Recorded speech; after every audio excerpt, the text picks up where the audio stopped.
Now broadcasting from the Next Gen Conservative Studio in sunny South Florida, bringing you the latest in politics, current events, and pop culture.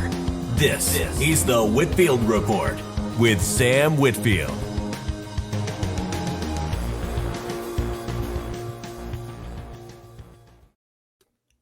Howdy, howdy. Everyone. Another rotation around the sun.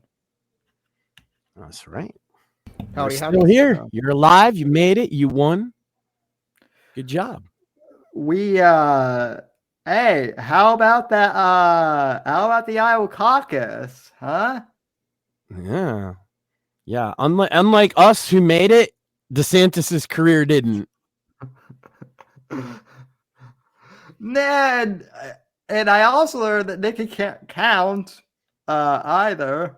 Hey, Definitely if you're can't. having polling problems, DeSantis feels bad for you, son. They got 99 counties and he ain't got a lead in one. Yeah. I've been saving But that one. God damn it. anyway, happy birthday to me. Yes, sir. Yes. Happy birthday, Sam. Thank What are you. you, 70 now? I know I give Mortheous shit for being the old man, but like I'm not quite that old, but I'm old enough to remember when you still had to use Ethernet cables, so that's something. Back in my day. I still use cables. What are you talking about?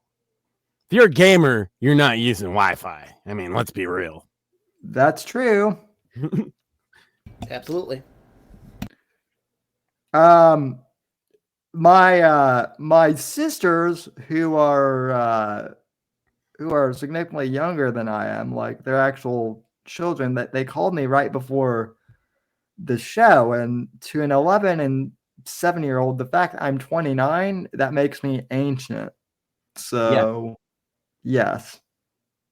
If you're ancient, what are Max and I? Oh God. Probably. Well, I would say that you guys are dust, except for the fact that our father, the father in of my heaven? son. Oh, sorry. Well, Jesus is only 33. So That's right. But no, I mean my biological dad is 62. My stepdad is 70. He doesn't look it, and my mom she's ageless. So I believe my parents are 60 now. damn. What was that? Yeah, 63. Yeah, 60. Yeah, mom is 60 and stepfather is 65 or 66. You got to remember, Sam, I'm the oldest of my half siblings, and also I am the product of an unwed teenage mother. So. Oh yeah. I think you've told me that before. Would you say that you're a teenage dirtbag, Max? I was definitely a teenage dirtbag, although I thought the song was pretty gay. Because I was into heavier music, and it was Yeah, pop. but I had to get the joke out. Yeah, you did. Did you to paraphrase my favorite band, did you grow up in a teenage wasteland? No, I was too edgy for that. To paraphrase one of my favorite artists, I was a devil without a cause. Yeah. So And you ain't never met a motherfucker quite like me. And only God knows. I'm gonna Kid Rock until you shut me up, Sam. listen, I actually unironically listen to Kid Rock, so like yeah, I'm down for that. But man, it's been a great birthday week, I have to say. Monday we had Steve Stratton on, who unlike Secret Agent Man is like an actual like well, I black ops. said he's an American hero, and I stand by that. Yeah. And if anybody disagrees with me, you can fight me, I guess. Like, No disagreement here. yeah. Because we respect people who have served their country here. I get so sick and tired of a lot of the vet hate that I see from people. But it gets real easy to get tired out by people like Secret Agent Man, right? Who are just so full of shit, and everybody knows it. But everybody's like, that's the thing with him, is everybody was just kind of afraid to call him on it because it just doesn't seem worth it. But for me, it's worth it because I'm an asshole. Yeah. But no, Steve, that was a great interview, and a lot of interesting topics. It seems like people are only interested in one topic that you talked about, though. So Yeah, Sam which is is now the head fucking drug warrior, apparently. I was unaware of this. I was unaware of this too. Essentially, all I said is, yeah, like, I I'm about agree. to get fired, ladies and gentlemen. Sam is like the drug warrior, and I'm screwed. Well, I mean, you and I both agree though that like the cartels need to go. I mean, I don't. Yeah. I mean, I think one that's of why my like primary reasons that I've advocated for legalizing pot specifically is because it has an oversized impact on the cartel's income, right? And so if we took off the table Mexican weed, that would dent them. That would be like 30% of most of the cartel's income. But spoiler, Max. What's funny about that is you actually, the people who are flipping out about Steve actually, he actually must have turned off the podcast before he said that taking away the cartel's weed revenue would cripple them, which would mean, legalizing it. And we were just talking about this off air. The problem is the new cartel that's taking over that in the states that legalize it is the government, and their management of it is, let's just say it runs the gamut depending on what state you're in. So you and I were just talking about this, and I had not had it put as concrete as this before. So you said, and correct me if I'm wrong, that an eighth of marijuana in Colorado legally at a shop, your average price you cited would probably be around $80. $60 to $80 from what I've heard from various. So for 3.5 grams. Now, and here in New York, it's 80 to 100. 80 to 100. Then that's an eighth, right? Not an ounce or. Correct. Yeah. So here in Massachusetts, it's after tax $13. I mean, I don't. So is the tax in Colorado like cigarette tax is like 800%? Is it like that? Because that's insane to me. And it's no wonder Colorado's having a problem with the black market, right? Yeah. Well, from what they've been out competing that for fucking 70 years. Yeah. There's a reason a dime bag's called a dime bag. It's because it costs $10. Yeah. Well, so Steve lives in the area.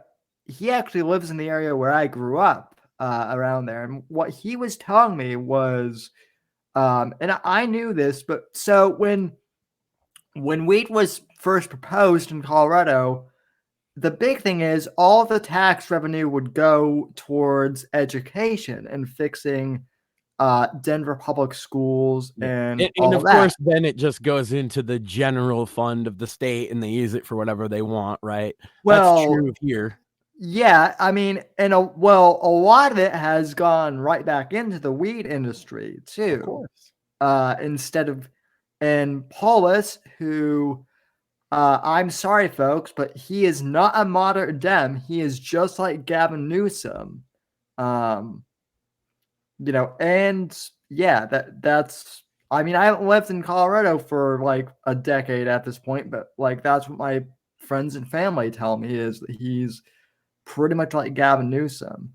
I mean, what I'm saying is Colorado could like drop the price of wheat if they want, but they're not going to because they enjoy all of the tax revenue from it, and that's why it's so expensive. So, yeah. Yeah, so like the part of what makes weed unique from other drugs, okay, is that it is so easy to produce in large amounts, and that's why it's always been on the cheaper side. Like I said, the idea of a dime bag or a nickel bag, even like people my age don't really know, but like if you talk to like boomers and shit who boomer hippies, a nickel bag was a common occurrence. That's a $5 bag. Do you know what a nickel bag in like the 60s and 70s and 80s would have been? An eighth.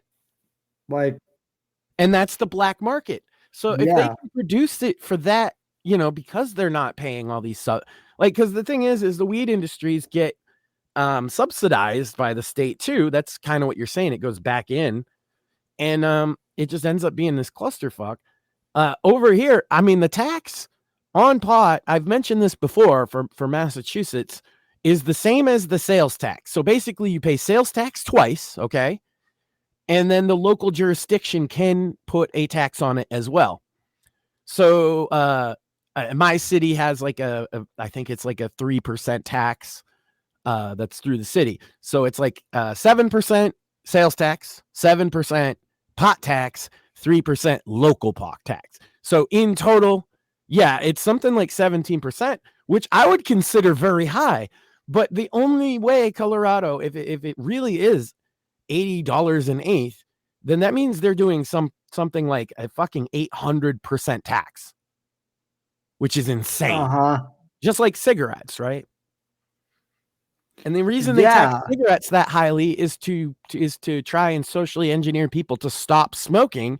You would think that the new industry that they've just built up, they wouldn't want to drive people away from it, but that's insane to me. I've not.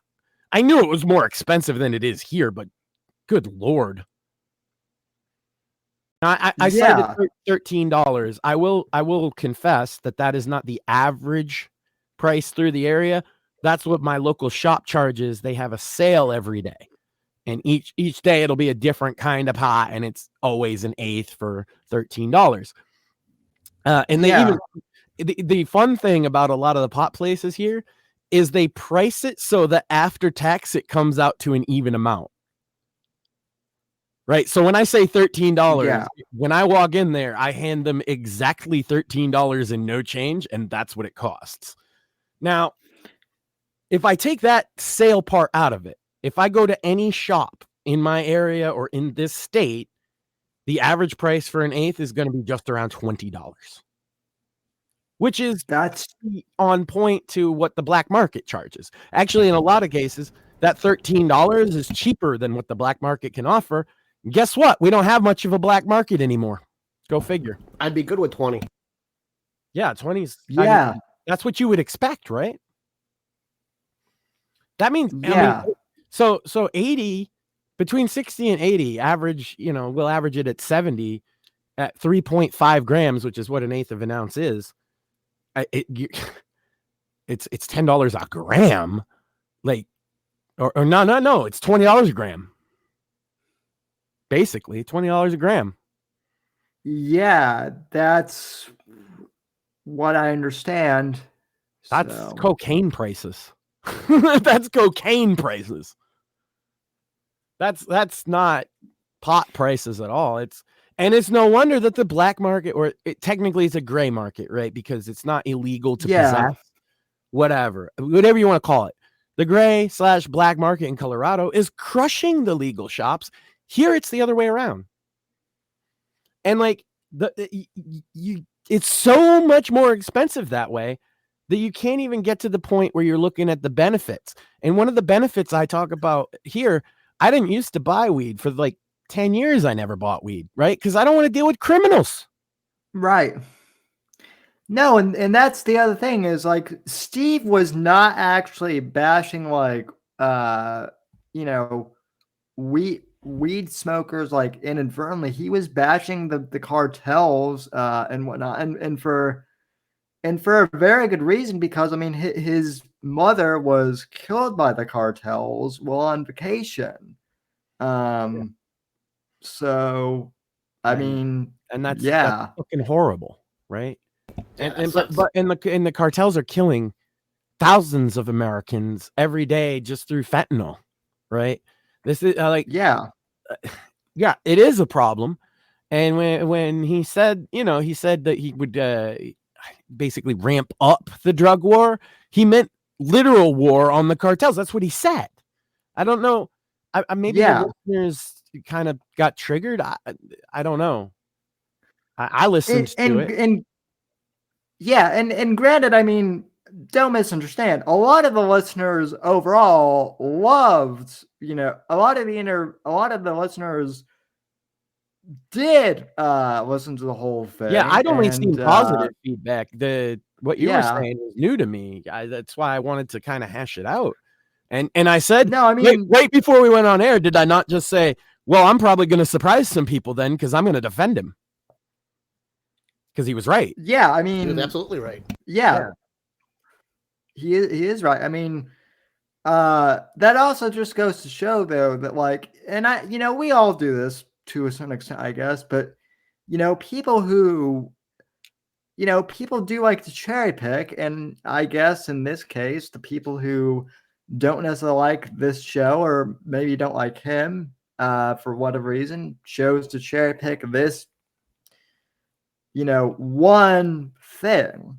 So but I could, it might be a little bit like our fault, my fault maybe in particular, is that I've been so anti-drug war, right? But what he's talking about isn't what I mean. He's talking about a war on the cartels smuggling drugs into the country. My problem with the drug war is the targeting, and this is one of those things that a lot of fucking conservatives will get mad at me about, but it's fucking true.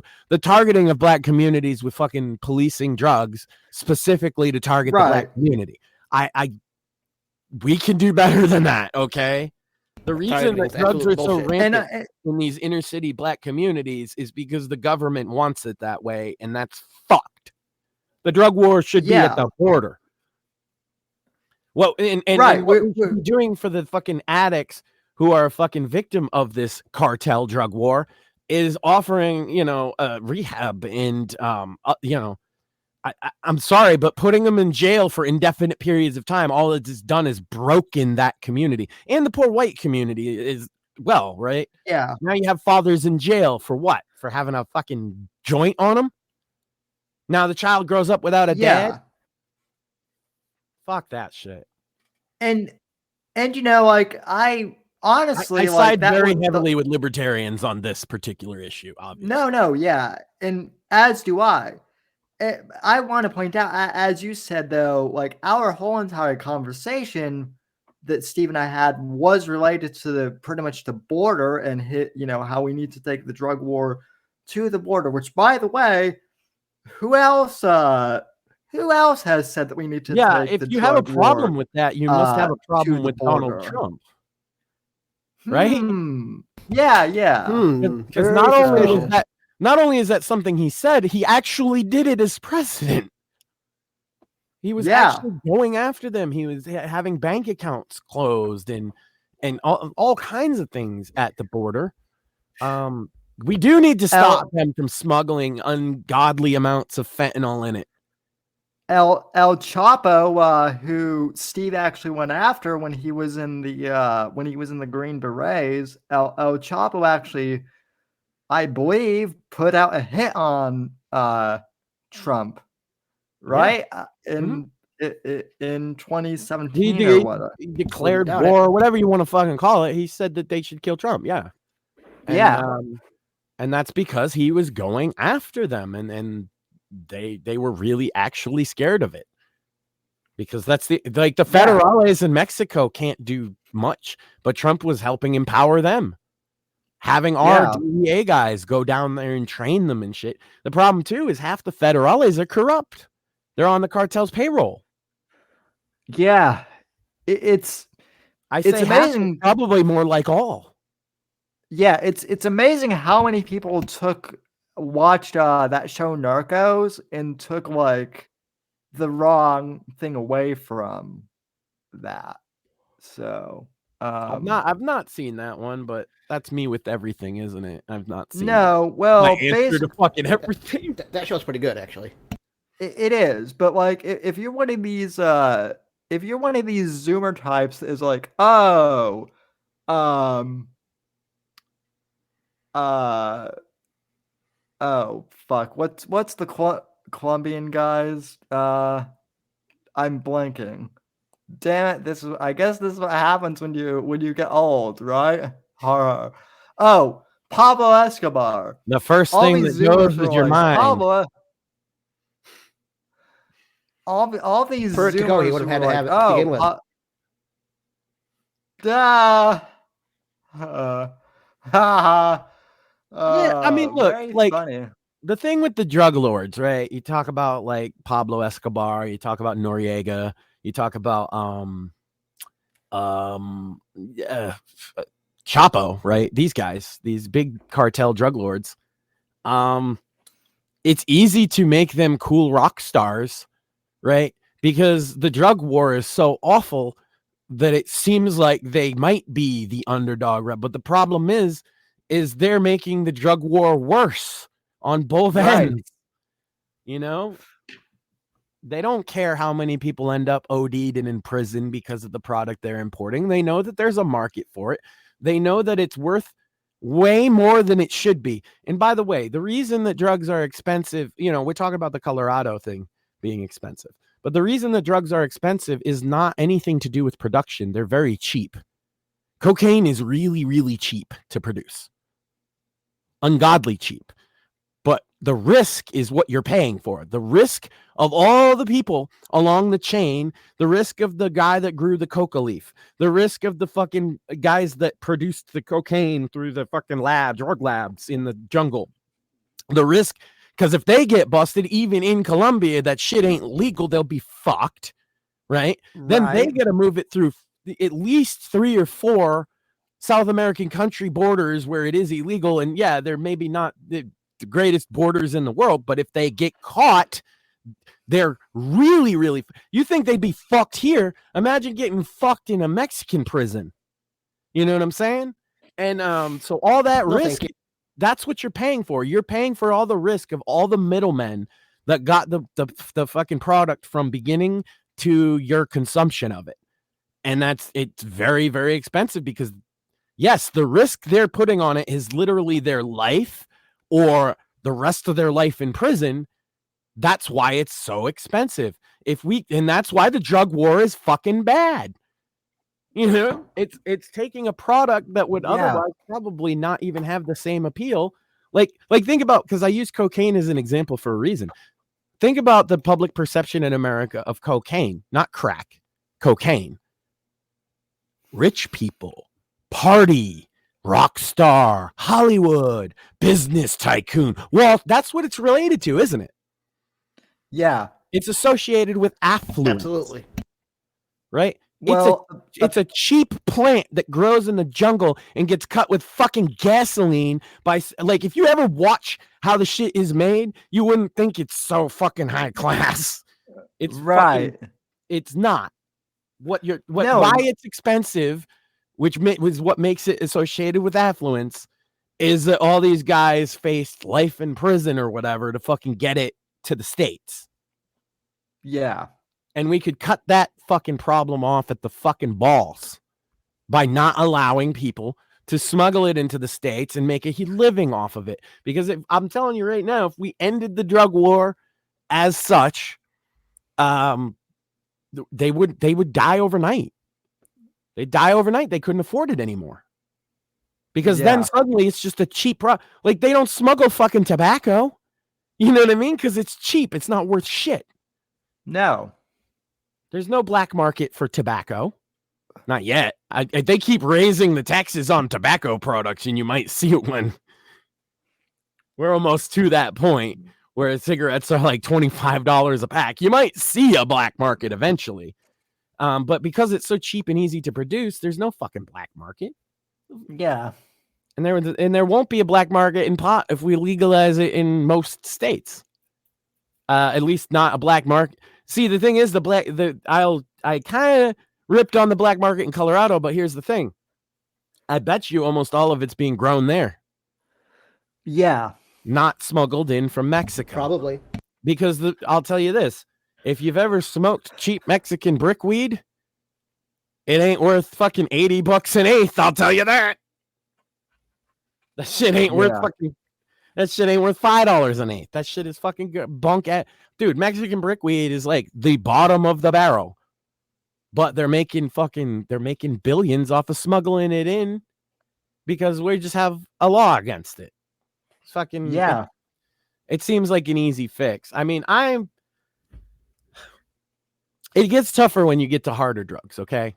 But like, can we just start with stop arresting? Here's a good example: a 40-year-old dad who smokes a joint on the weekend. What is the point of arresting him? What does that do? Why is it such a big thing that he needs to be in prison for? Who is it hurting? Yeah, Kamala Harris. Can we Nikki Haley? Yeah, Ron DeSantis. Yeah, let's let's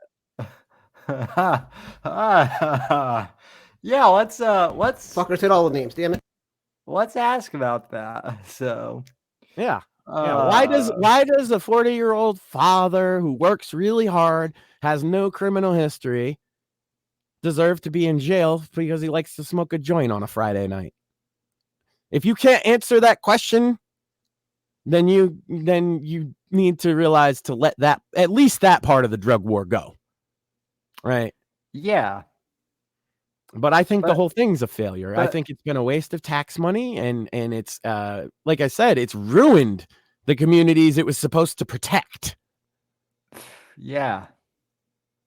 It's literally ruined generations of families. And of course, I said to excluding crack when I was talking about cocaine, because of course crack came from the CIA in the 80s into the black communities specifically on purpose. Well, I mean, it's cool though when Hunter leaves it in the White House. Yeah, that's cool, but Freeway Ricky Ross is the devil, right? Give me a fucking break. Yeah. If you don't know, look it up. Anyway, he's the guy that exposed that the CIA actually was importing crack into inner cities because he was the one actually doing it for them. And he's been trying to speak out about this for about 25 years. And mainstream media, if you've never heard of him, it's because the mainstream media don't want anything to do with him. Funny how that works. Freeway Ricky Ross. There's a rapper named Rick Ross who picked his name, obviously. There's a rapper called Noriega, too. I'm sure there's a rapper called Pablo Escobar as well. But you know what I mean? Because like I said, there is a cool factor to them, in a way. You can make it like it does seem like they're rebels against the system, but they're not. They're predators. They're exploiting people who are, shouldn't be exploited because they don't have much. Yeah. They're exploiting the poor and the mentally ill and just the suffering. They're exploiting the people who are suffering. I mean, look, people glorified Barack Obama, and he droned people in groves, right? So, by the way, including an American citizen, and he also prosecuted people for marijuana when he wrote in his book about all the marijuana he smoked and all the cocaine he did. Yeah. Which, by the way, I love the fact it's okay for him to experiment, guys. It's okay. And then he can just put everybody else in jail for the same thing that he fucking did, just like Kamala. Yeah. I was smoking pot and listening to Tupac. First of all, Tupac hadn't put out an album yet, you stupid fucking cunt. So you're a liar. Second of all, it's so funny that I was smoking pot. What about all those thousands of men you put in prison for smoking pot, and women that you put in prison in California for smoking pot? and then kept them after their fucking sentences to get free labor like slaves. But it's okay for you to smoke a joint and listen to Tupac, isn't it? You fucking whore. Joe and the hoe gotta Oh, go. like slaves there, I said it. Yeah. By the way, I love the fact that they've now trotted out Obama in Joe Biden's re-election. I love, You know what? I love this. I would too, because he's the second most popular living president. But no, here's what's even better. They're saying we must resist tyranny. Who's the first, Sam? So vote. Yeah, that is the $1 million question, isn't it? Who is the most popular living president? Well, we're not on YouTube, so I can say it. Donald J. Trump. Yep. You know, honestly, like if we were being honest with ourselves, a much fairer fight than Biden-Trump would have been Obama-Trump. I think that's actually the battle. That one would have been cool to see. I think it certainly would have been a bit more competitive, I think, even than Hillary. And certainly more competitive than the race with Joe Biden, whatever you think about the outcome. Oh, even Trump versus Bill Clinton would have been more riveting to watch, because say what you will about Slick Willie, but he was, or as I call him, Pussy Smoke Will. He want the smoke. You know what I mean? Hashtag pussy smoke. I cannot think of Bill Clinton. You ruined Bill Clinton for me, Max. Because now all I can think of when I think of Bill Clinton is hashtag pussy smoke. I was actually thinking of Bill Clinton the entire time that our Craig was doing calculations. So yeah, well, I mean, you set the scene, right? It's the same scene that was going on in the White House, except Craig's now there with a whiteboard writing fucking equations.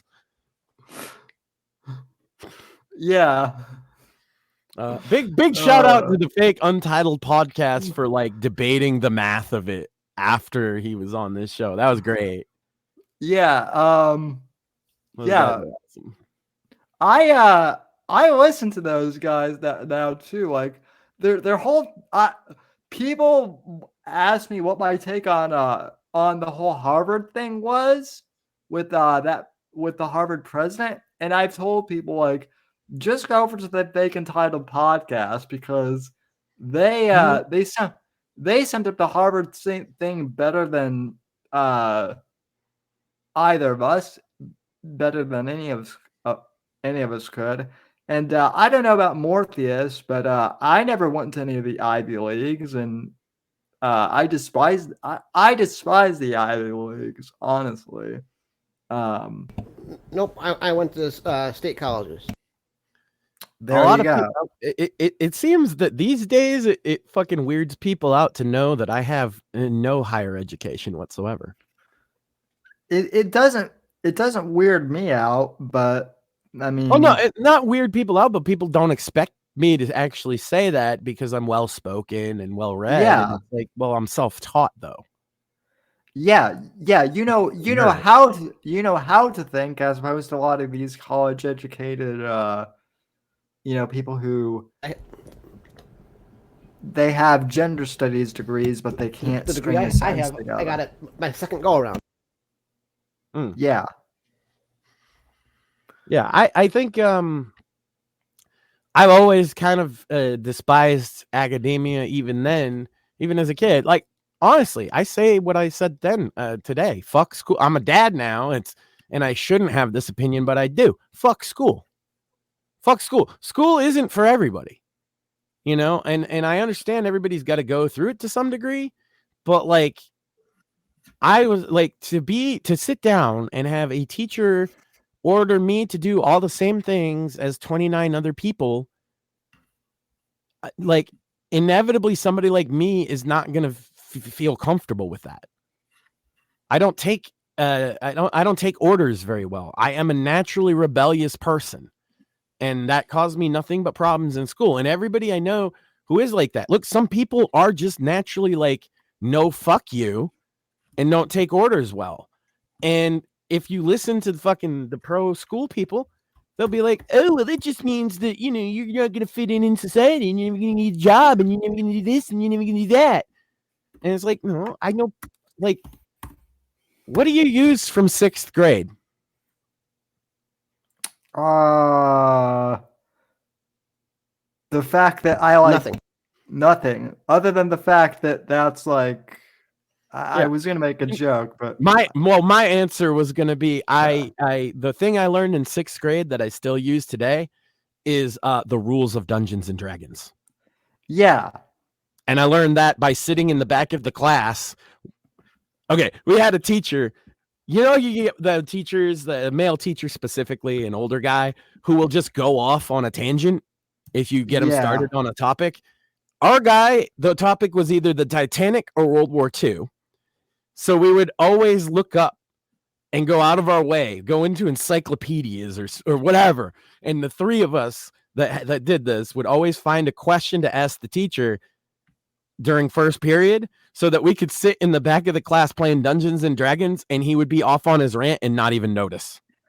I had a choir teacher in middle school. Yes, I was in the men's choir in junior high, and I had a choir teacher who loved the Beatles, and it was so easy just to get him off on a tangent about the Beatles. It was he was actually a cool dude. We had to get pretty creative after a while because you run out of easy questions. So that's why, we're looking up very specific Titanic facts so that, because it's like, oh God, we got to play tomorrow. We're halfway through the fucking dungeon. What are we going to ask the teacher? And I swear to God, the whole year, he never figured out what we were doing. He just fell for it every fucking time. And so all I learned through the entirety of 6th grade is the rules of Dungeons and Dragons, 2nd edition. All right, there is one thing that I learned in 6th grade. 6th grade science teacher, Mr. Brown. Shout out to Mr. Brown. He got us got a bunch of newly hatched snapping turtles that year. I took one home, so I learned how to take care of a snapping turtle. Yeah, there are things, right? There are things you'll pick up through school, but largely a lot of what is being forced on kids is stuff that ironically they will never need for the rest of their life. Algebra, for one. If you're not going into higher education, I do not understand why algebra and geometry are mandatory. You'll never use that. But you know what they don't teach in school? Economics. You know what they don't teach in school? Common sense. How to do your fucking taxes. Did anybody ever tell you how to do your fucking taxes in school? Nope. Why is that not a class? This is a thing every fucking American has to do. Do they teach you how to fucking balance a checkbook? No. Nope. It's like, well, then what the fuck are you teaching these kids? Gender ideology now. That's like now, one of these kids will be able to do their fucking taxes, but they'll be able to tell you all about critical race theory. Or how many different made-up genders there are. But it's okay. When they go on welfare, they won't have to pay taxes, so. Probably true. Oh, that's not probably. Like, literally, welfare recipients don't pay taxes, so. They don't pay. That's what they want you to be, apparently. The Democrats, at least, and the fucking elite. Why would you have nothing to pay in tax? What? Wow. That's another good question. What happens when they run out of rich guys to pay taxes? They're hoping that their communist revolution happens before that. But what if it doesn't? It won't. It's never going to happen. Even Marx knew that. It's not going to happen in America. It's like the idea that the working class in America is going to have a communist revolution. Marx would laugh at that. He did. Yeah. He did actively say that that's a stupid idea.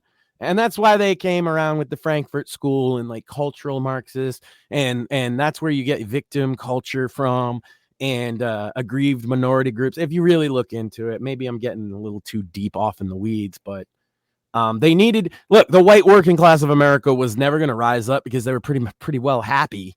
So they had to find other groups to replace them. And they started doing it in the 20s with the flapper movement and the feminists and the first sexual revolution. But what they realized, interestingly enough, that was their first attempt, was the roaring 20s, and that women should be more sexually liberated and stuff. Here was the problem. They went out and got pregnant, and there wasn't as much, like, say, you couldn't be a single mom in 1925. That was a death sentence. So Yeah. what did they do? They got knocked up, they got married, and they became moms and grandmas, and more conservative as well. And so the progressives and the cultural Marxists were like, well, we can't do them. So then it was, let's focus on getting the pill, essentially. They'd always called it the pill long before it was created. And, you know, Margaret Sanger was involved in that. There was a woman, I can't remember her name, from like, she was like a Harvard alumni who put a lot of money towards it. And the idea was, if they get the pill, they can do Sexual Revolution Part 2, which they did in the 60s, right? But meanwhile, they were like, well, we also should find other aggrieved groups. And that's where the civil rights movement came from. Yes, the civil rights movement stems from communist agitators. Now, you could argue about the fruits of their labor, but the initial push was a push for destabilization of American culture. And I would argue that once the civil rights movement was kind of done and dusted in like the 70s and 80s, they failed, right? Until now. Race was a lot less of an issue until they made it one again with wokeness. And I want to say it started in basically 2014. Yeah. And now they're adding their new favorite outsider group, because again, the straight white males of American working class aren't going to rise up. Turns out the feminists weren't actually going to rise up either. Turns out the black guys weren't actually rising up either. Now we need a new group, gays and trannies, right? I would even And argue you know, that, like, to their credit, the gays and trannies are rising up. well, I mean, and I would even say that, like, for most of, I'm not talking about the trannies, but just excluding trans, I would even say that, like, even a lot of the gay people are kind of like, yeah, this is a little sus even for us. So I've talked to gay people who have told me that a lot of gay people are kind of going back in the closet now. yeah, no, a lot of Which I just want to be very well. clear. I don't actually think that's a good thing. I don't think that's a good thing at all. But I understand why. Did you want to be? They Did just you don't want wanna to be be associated with the associated with movement. a fucking circus? It's a circus. yeah. Well, I mean, one of They're my not serious people. one of the gay guys that I went to college with said it perfectly. Like, I want to be treated as an equal, not like profiled and like specifically celebrated for being, you know, gay. Like there's more. I want to be treated They want to like be an equal, anybody not a else, better. not like a freak show.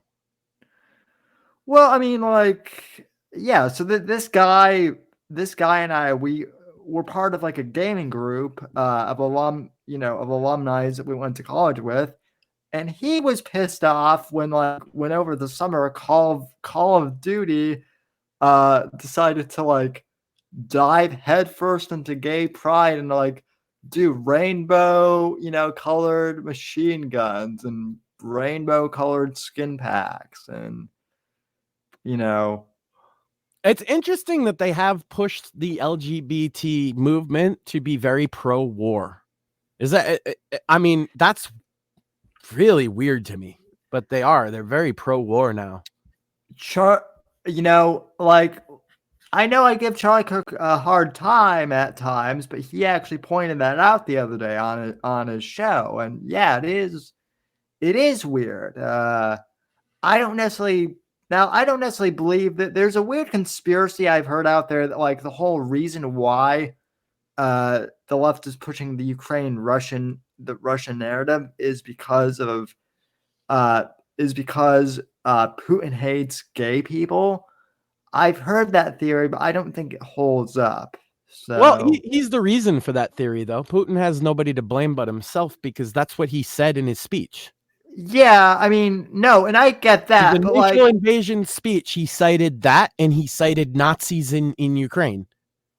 That's what he said was his justification. It was for denazification, and also because they were pushing trans ideology into. That's what he said. If you watch his speech, obviously I don't speak Russian, so I watched the translated version. So maybe what I'm getting out of it isn't exactly perfect, but he basically said that the two major reasons for his invasion of Ukraine, number one was denazification. Well, actually the three, because the third major reason is that it's like Russian territory or whatever historically, which is fucking bullshit. Oh wow, you took it into the Soviet Union by force. So yeah, that makes it yours. Fuck you.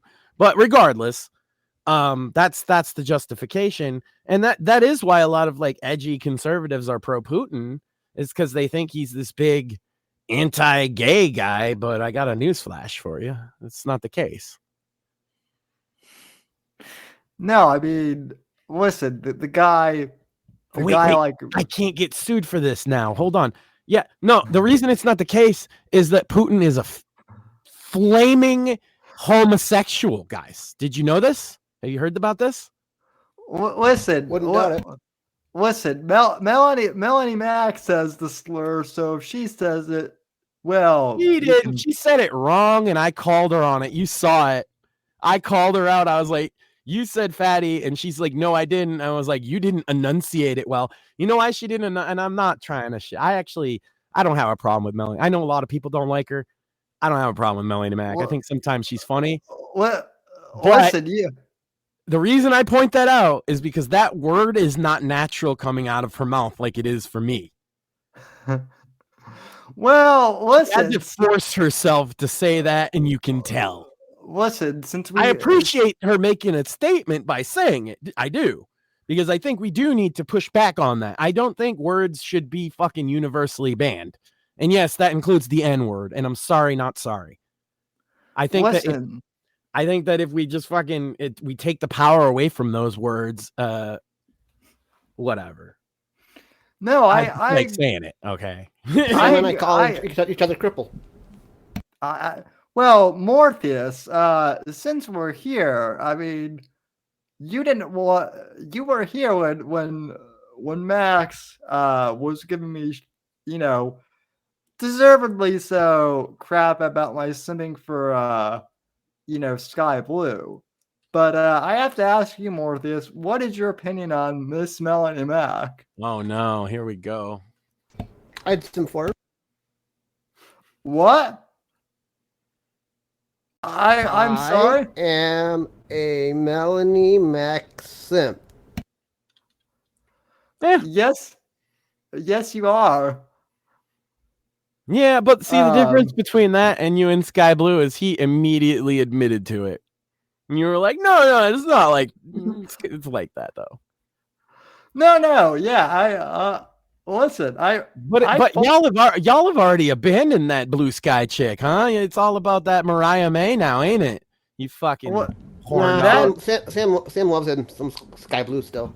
I still like. Listen, I like Trish Stratus though, the OG, and I've never. What's your thoughts on Wendy Richter?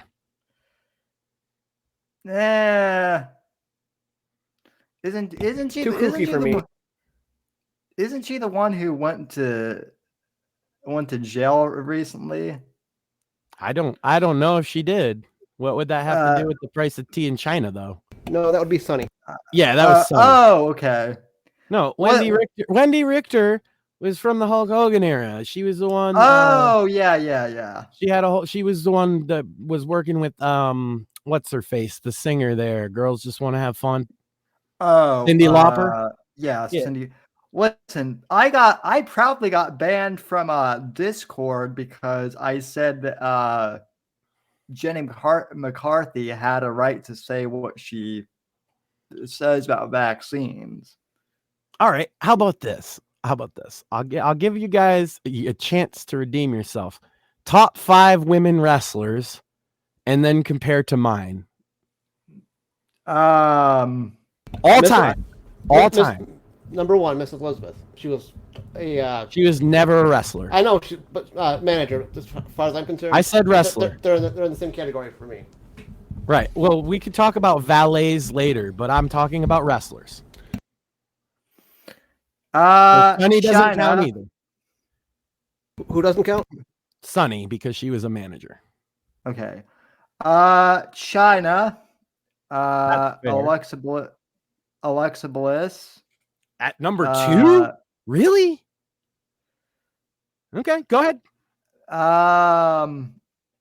Trish Stratus. Tori was more of a diva. Okay. Is this just 5 ones you can think of? I mean, you can include your Sky Blues and all your modern chicks. I don't care. Yeah, but let's be honest. Even I could admit that she can't wrestle. But if you, I was gonna say like, and I actually, I love Alexa Bliss. She's great. The fact that she's number 2 suggests that you're not judging based on wrestling skills. No, Right. I'm literally kind of doing the off the top of my head thing. Yeah. So am I. I didn't plan this ahead of time. AJ Lee, who I know Mortheous likes.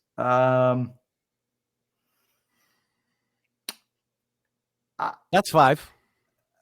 Okay, that is 5. Okay. So Mortheous, you can do better, right? All right, if we're gonna go in order, China, AJ Lee is number 2 for me. Yes. Mm-hmm.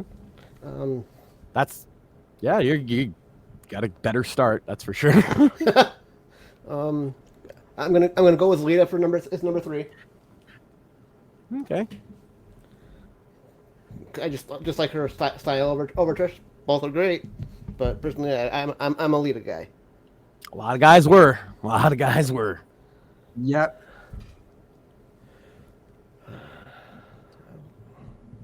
Then I'm gonna go with Bunny as far as wrestling. This is number 4. Who? Bunny Alley.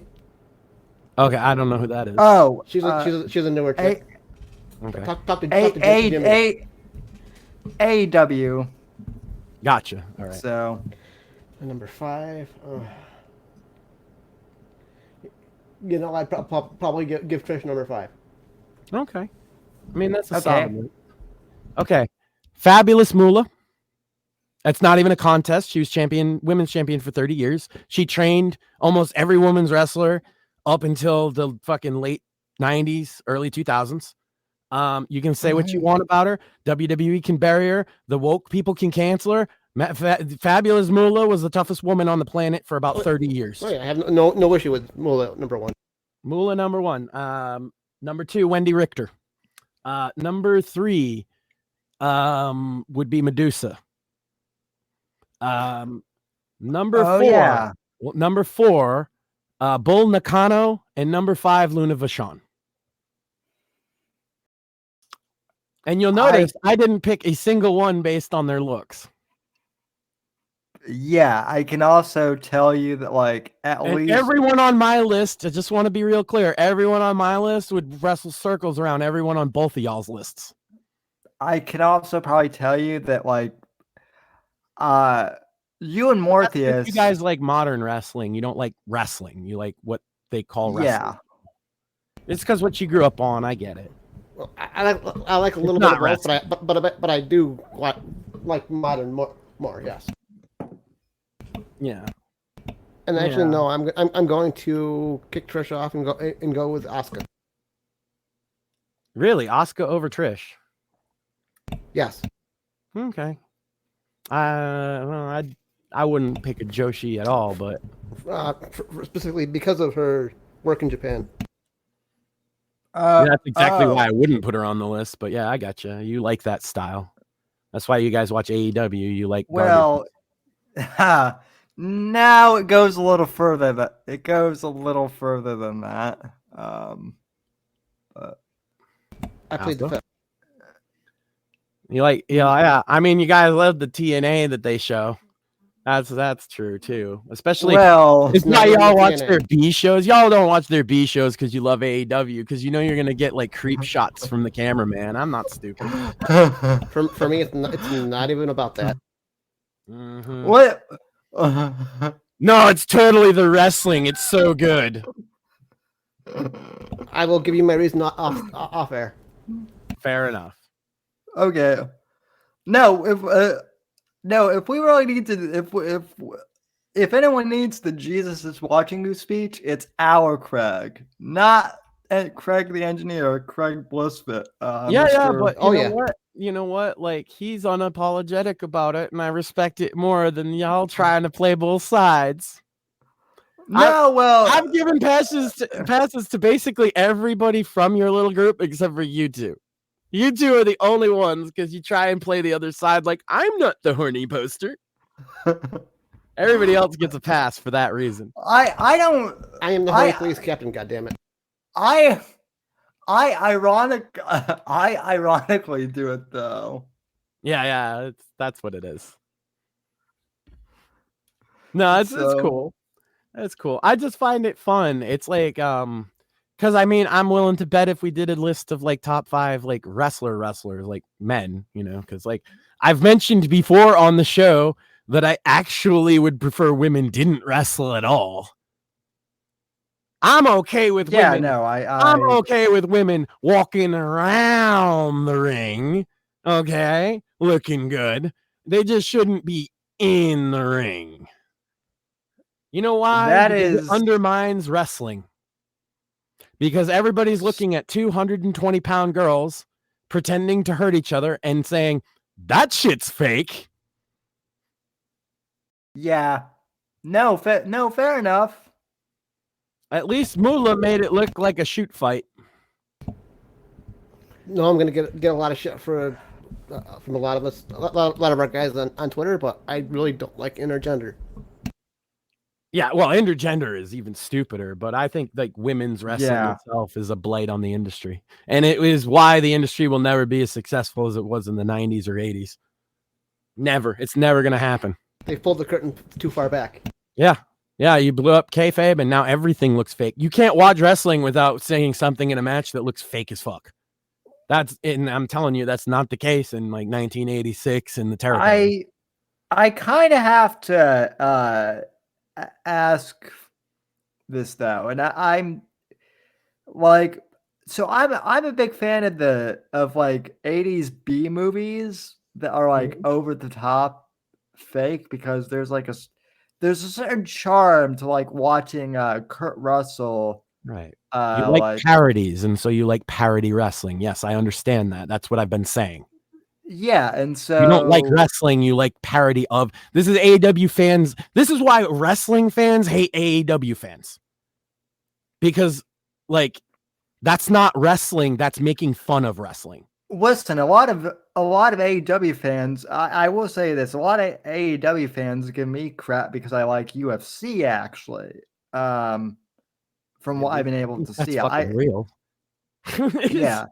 No, I like UFC. My only problem with UFC, as you and I have talked about, Max, is the price tag of UFC. I think that's going to be changing with the merger.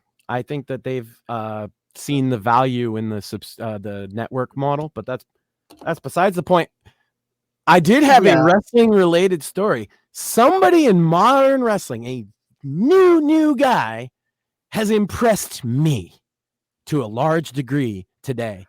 Oh, you hear about this? We need a breaking news sound effect for this. Let me see if I can find one.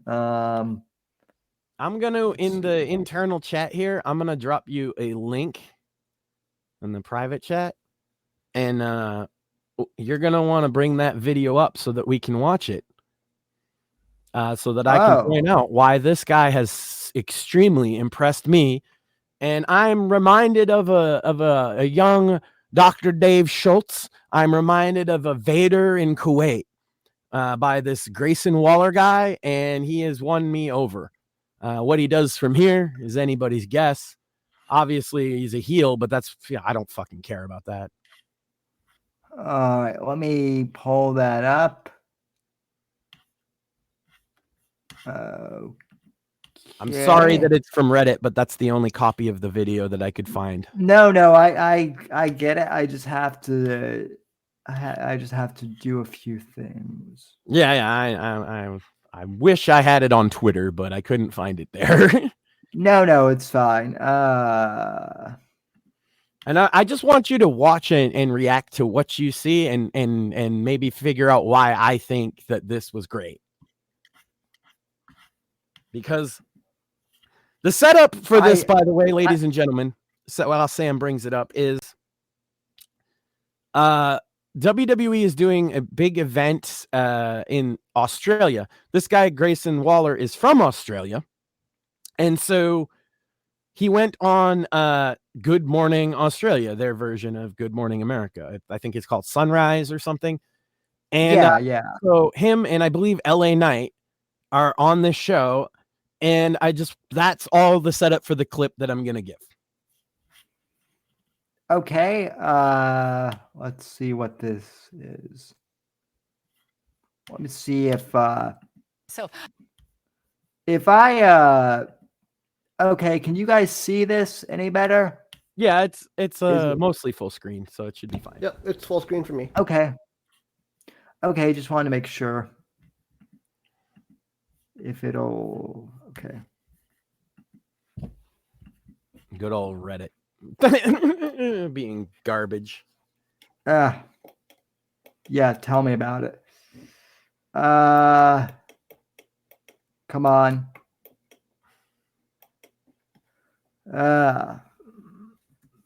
Okay. LA, can you give us one of your signature finishing moves? Can I give you one? Yeah, can you, like, not me. I'll just be over here. But can you show us one of your moves? No, I think it Like in the actually just studio? showed on the screen there. If I do that, it's not going to be a good day Maybe for someone in anybody. like our floor manager, maybe he seems Well, available. actually, our floor manager's leaving this week. Yeah. And he's sort of, I don't know if... That's not for me. You want to go ahead and take this one? Look, you. Uh-oh. I don't think you understand. Like, if I come over there right now, we're gonna have the police here because I'm not gonna give you some fake punch. Like, I'm gonna punch you straight in the jaw. The disrespect that you have even talking to me. No, you want to talk to me like this ain't real. Don't act all tough, lad. Don't act all tough. Like, Get in the middle of this. You keep back. You keep back. Get him out of there. You get out of there. You get out. I'm so sorry. No, I don't know I'm too mad. You guys come here trying to disrespect us. Are you kidding me? I'm not disrespecting you. You're all right, mate. No, we love you. Hey, you take that trash talk and you get out of here. Hey, you get out of here. You take that trash talk. You get out. I won't have these guests disrespected like that, Mitch. You get out. You're tough. Oh. I never thought you were tough. Now, can you wrap this up? Hold your pants tight. Okay, thank you very much, gentlemen, for coming in. So, LA, can you get... First off, Australians are a bit weird, but I like that. Yeah. Well, I, as an old school wrestling fan, am sick and tired of the, yeah, it's fake. Isn't it great? That would be what they would call back in the day, exposing the business. Yeah. And the reason that they said that you didn't want to expose the business is exactly what the state of the business is in now, because it killed it. Agreed. You know, people are like, oh, look, AEW's get good ratings, like 700,000 people a week. In 1998, WCW was getting 10 million a week. WWE was getting 9 million a week at the same time. Where did all those people go? Oh, right. You told them it was fake. You told them it was stupid. You, the wrestling companies, you, the wrestlers, not just like the media, right? Wrestling, Vince McMahon came out and said, yeah, it's scripted entertainment, da-da-da-da-da. Well, why should I fucking care? You don't even want to pretend it's real. Why should I pretend it's real? That's why Vince's football league, the American Football League, failed is because even when he said it wasn't going to be scripted, nobody believed him that it wasn't going to be scripted. That's not why it failed, but well, certainly didn't help. It didn't. It was kind of irrelevant to the discussion. It failed for a bunch of other reasons, but no, it's why wrestling has failed. It's why AEW gets everybody's like, AEW is this huge company. They get less weekly viewers than TNA in 2008. Was TNA a big deal? No. Nobody was watching it. Nobody's watching AEW either. But the problem is it gets a outsized response on social media, and also people are watching less TV, so you're gonna get lower ratings. WWE's happy with like the 2.6. I think they got 2.6 on Raw last week, 2.6 million. But again, that's a quarter of the audience that they had 20 years ago, and in the 80s too. Like, people sleep on it because they think of the Monday Night Wars or whatever, but in the 80s, you know, WrestleMania did gangbusters. WrestleMania 3 had like 80,000 people. They say 93,000. It was closer to 80,000 because that's how many the Skydome fits, but the motherfucker was sold out. There's a lot of fucking people. Also, Tony Khan can kiss my ass with saying the biggest wrestling event ever. The Toronto Skydome was bigger than his stupid fucking London show. Yeah. That's just a lie. That's just not true. So, Max, speaking of professional wrestling, how about Trump versus, Trump body slammed DeSantis in Iowa? That's, what we should do, Max? We should do like wrestling style commentary during the presidential debates. Yeah, here's an interesting thing. Trump, for this primary season, you guys will like this, has been Roman Reigns. He's the man. Everybody knows he's the man. Everybody wants to take his spot, and he only shows up when he sees fit. Trump is the tribal chief. Trump is the head of the table. Yeah, tell me I'm wrong. No, you're not wrong. Not wrong.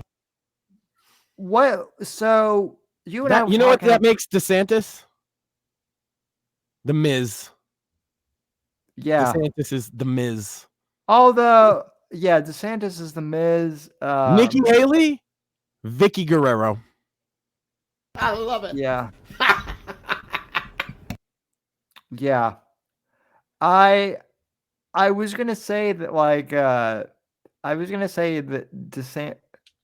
Well, I mean, DeSantis' wife, I can't bash her at all. I can. What's her name?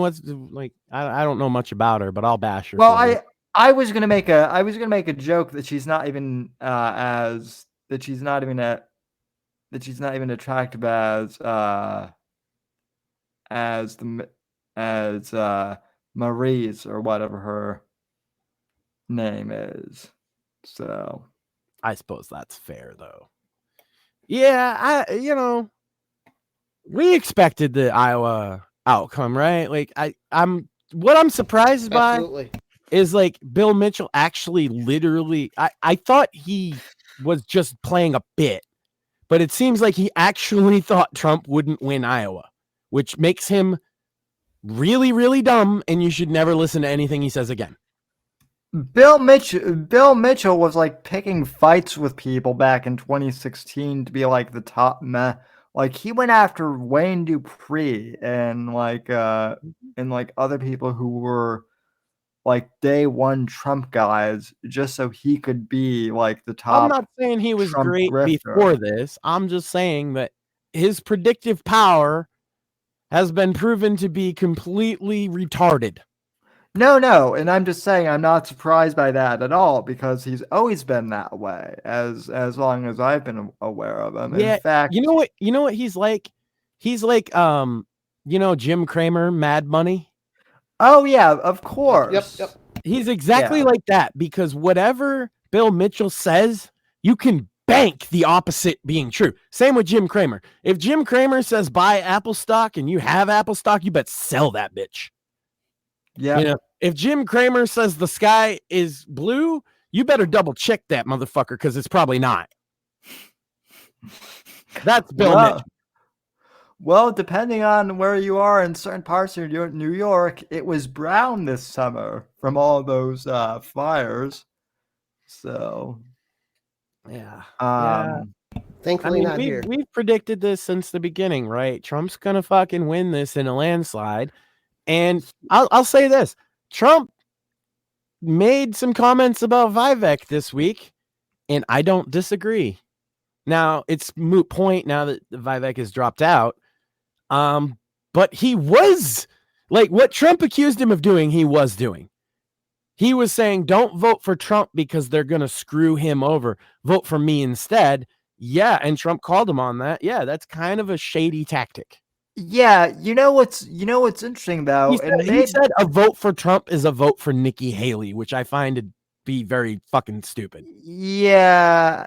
But I get it. That like he was the home stretch. He said some things. I'm not going to hold it against him, and he did the right thing in dropping out and endorsing Trump. So, well, I did want to point out that Trump was right about him. No, he was, but like, listen, he wasn't as underhanded as say Ron DeSantis was with Trump. I mean, Roy, no, he wasn't making fake AI videos and shit for sure.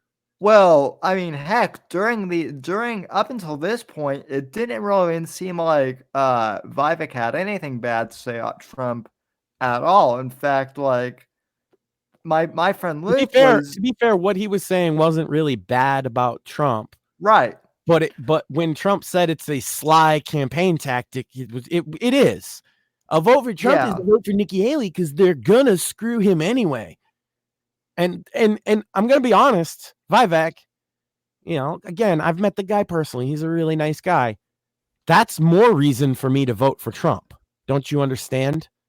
Yeah. My vote for Trump isn't this is the path forward. My vote for Trump is a middle finger. That's what it is. And it's gonna stay up. And I said this before on the show. If they take it from him, I'm gonna write his name in. I am voting for Trump. That's it. There is nobody else. If he's not on the ballot, it's right in. End of story. Yeah. If he's not on the ballot, then all hope for the election process, as far as I'm concerned, is lost. I wanted to say that after 2020. Yeah. Dude, no, listen, Max, you can ask Apex about this. I got I'm not proud of this, but like I had a black pill, like super depressive moment after the election. So like I was legit depressed. I wasn't like pulling a merch saying I'm gonna commit suicide and jump off a building, but I was pretty damn depressed after 2020. I was a little down, but I will say this. Interesting conversation between me and Shmuley that happened actually on January 6th. And you know, we sat down and we were talking, and you know how me and him are. We think really deep thoughts and shit.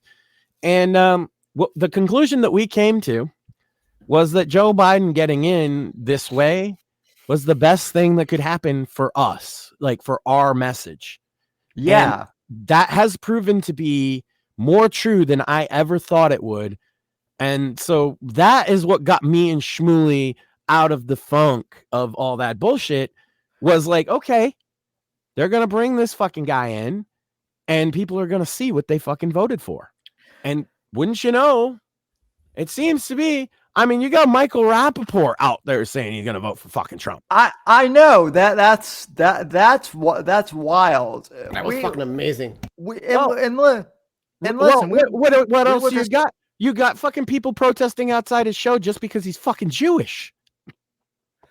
What else is he supposed to fucking think? You know what I mean? You know what's funny too is like Rappaport was like, I'm still gonna call him Pig Dick Donald, but like fuck it, I'll vote for him. I actually respect that somewhat, right? Like, But he admitted to the most important thing, which is like, look, the economy is so fucking bad, right? Like, yeah, I'll vote for Pig Dick Donald and call him Pig Dick Donald. But he got it, right? yeah. And a lot of people have got it. And a lot of people who don't really get it at least know to shut up more. The only people now pushing the far left shit is the actual far left. And we need to start treating them like the fringe minority that they are. Yeah. Get off social media. Talk to people in real life. I'm telling you, there are not all of these crazy far leftists running around your town. I promise you.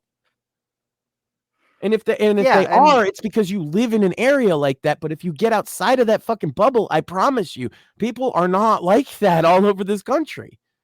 If the people around you are, you likely live in a very densely populated leftist city, and I would recommend getting the fuck out of there.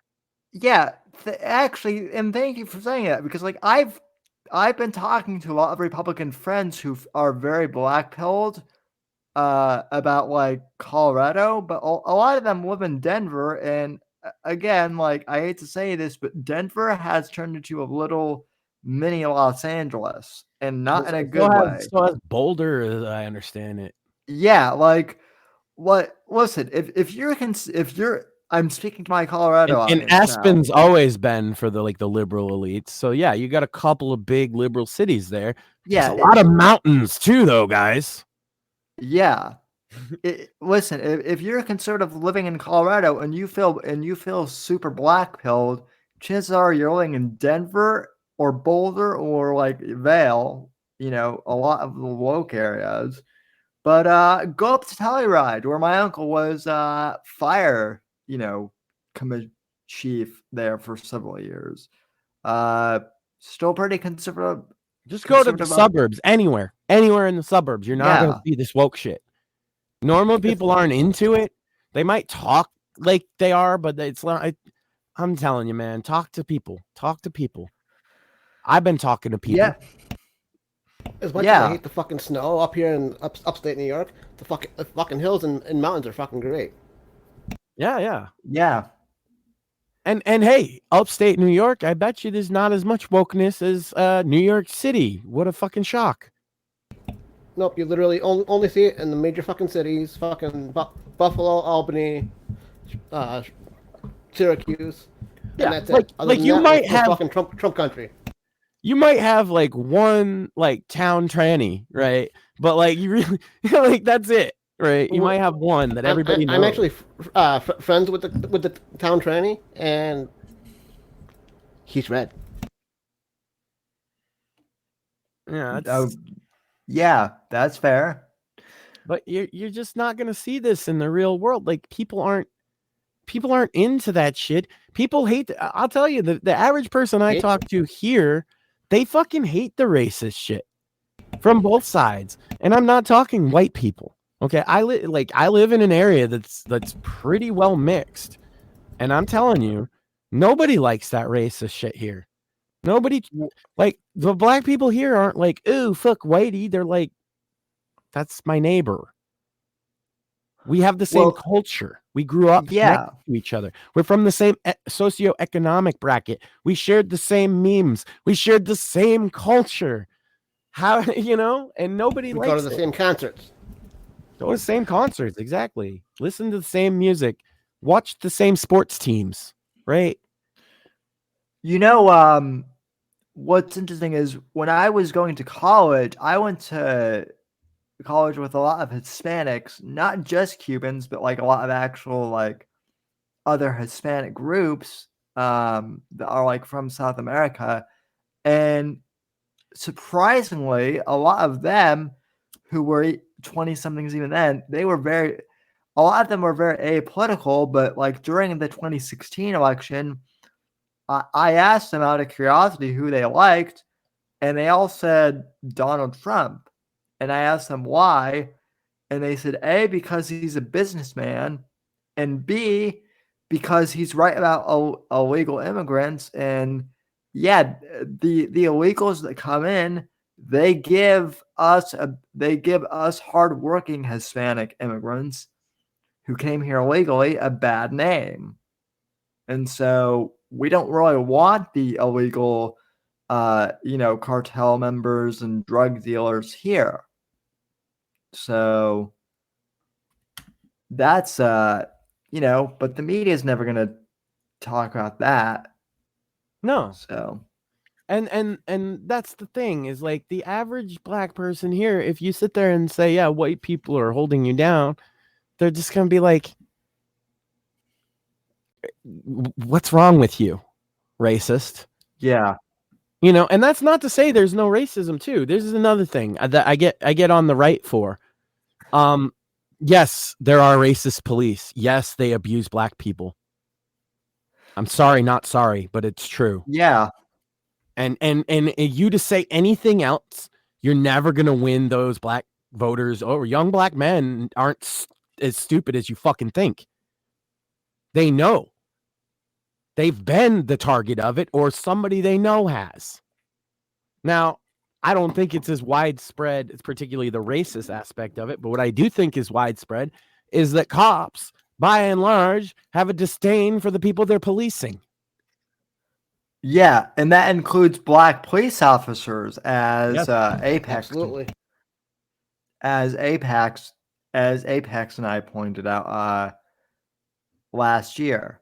Mm-hmm. So Black police officers, it doesn't matter. I'm white. The officer that punched me from behind while I was in handcuffs was white, right?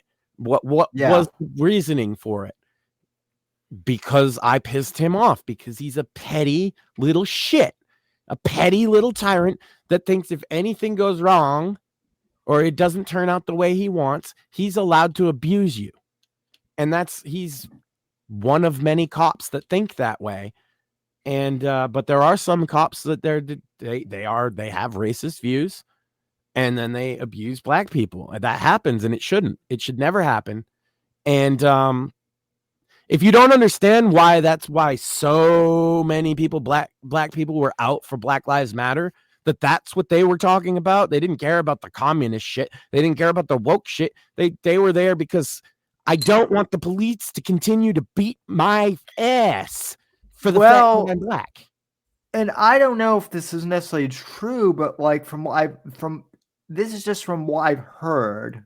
I could be wrong, but from what some black people have told me, Black Lives Matter started out with good intentions, but then got hijacked with the communists. Now I've heard other people say like my fight back for that is the literal founders are Marxists. Yeah, that's the line that people tell themselves, right?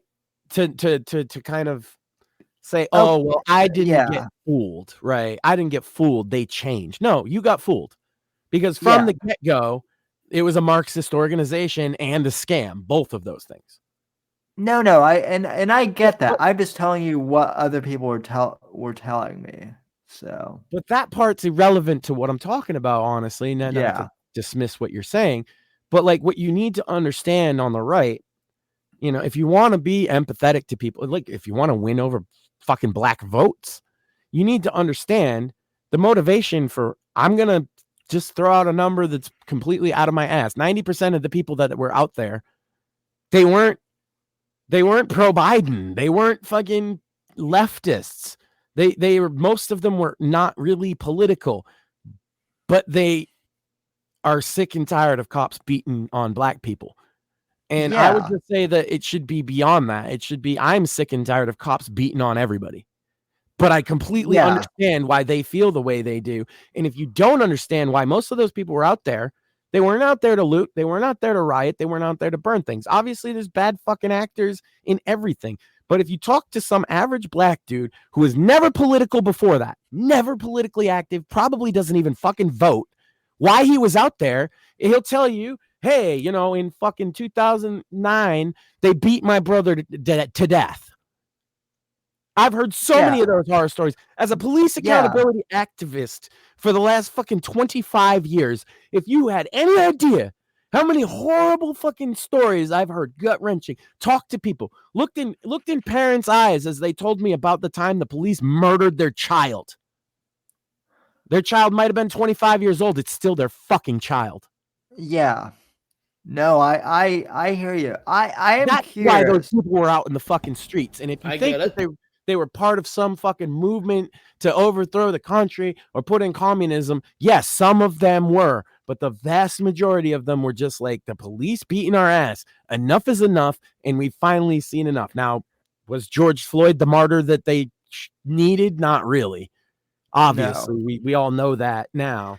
Oh, listen, But it got the attention. It got the issue because, like, if this isn't a fucking real thing, then what was Ice Cube talking about in 1988 on Fuck the Police? What was Ice-T talking about on his body count record? He did Cop Killer. Right.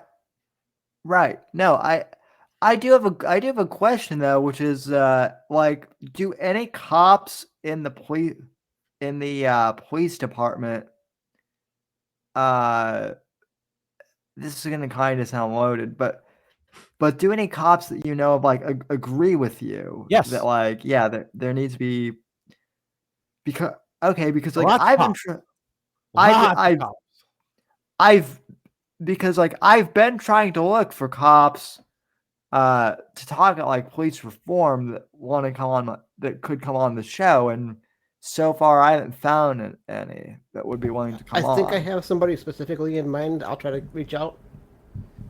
Yeah, I'd love to talk to a cop about it because I also understand, like, as much as I wanted to get out the empathy for the black people in this, there is an empathy for cops too. Not every cop is abusive. And there's reasons for why the abuse has gotten so much worse over the last 25 years, one of which quotas. No, even worse. Test scores, okay? They ruled in, I believe it was 2008, right? That scoring too high on the aptitude test being, so they were picking the people who scored the best. Stop me if you've heard this one before. The people that were doing the best on the test used to be the ones that would get hired from the academy first, right? Yep. They ruled that that's racist. What? That's ridiculous. So they're not allowed. Hold on. If you score above a certain point now, they cannot hire you. It's ridiculous, but I also believe it completely. They cannot hire you, and so I guess quotas is kind of true in that regard, right? There's a racial quota, and I just don't think that makes for great policing. It does make sense to have black cops in a black neighborhood. Okay, I think there should be more of that. Absolutely. There's a reason that there's not, though. Think about the black community's opinion of police by and large. How many of them do you think want to be cops? Do you want to put up with the shit from your community for doing that? Is it no? Or your own family? Your own family? No, they don't want to be fucking cops.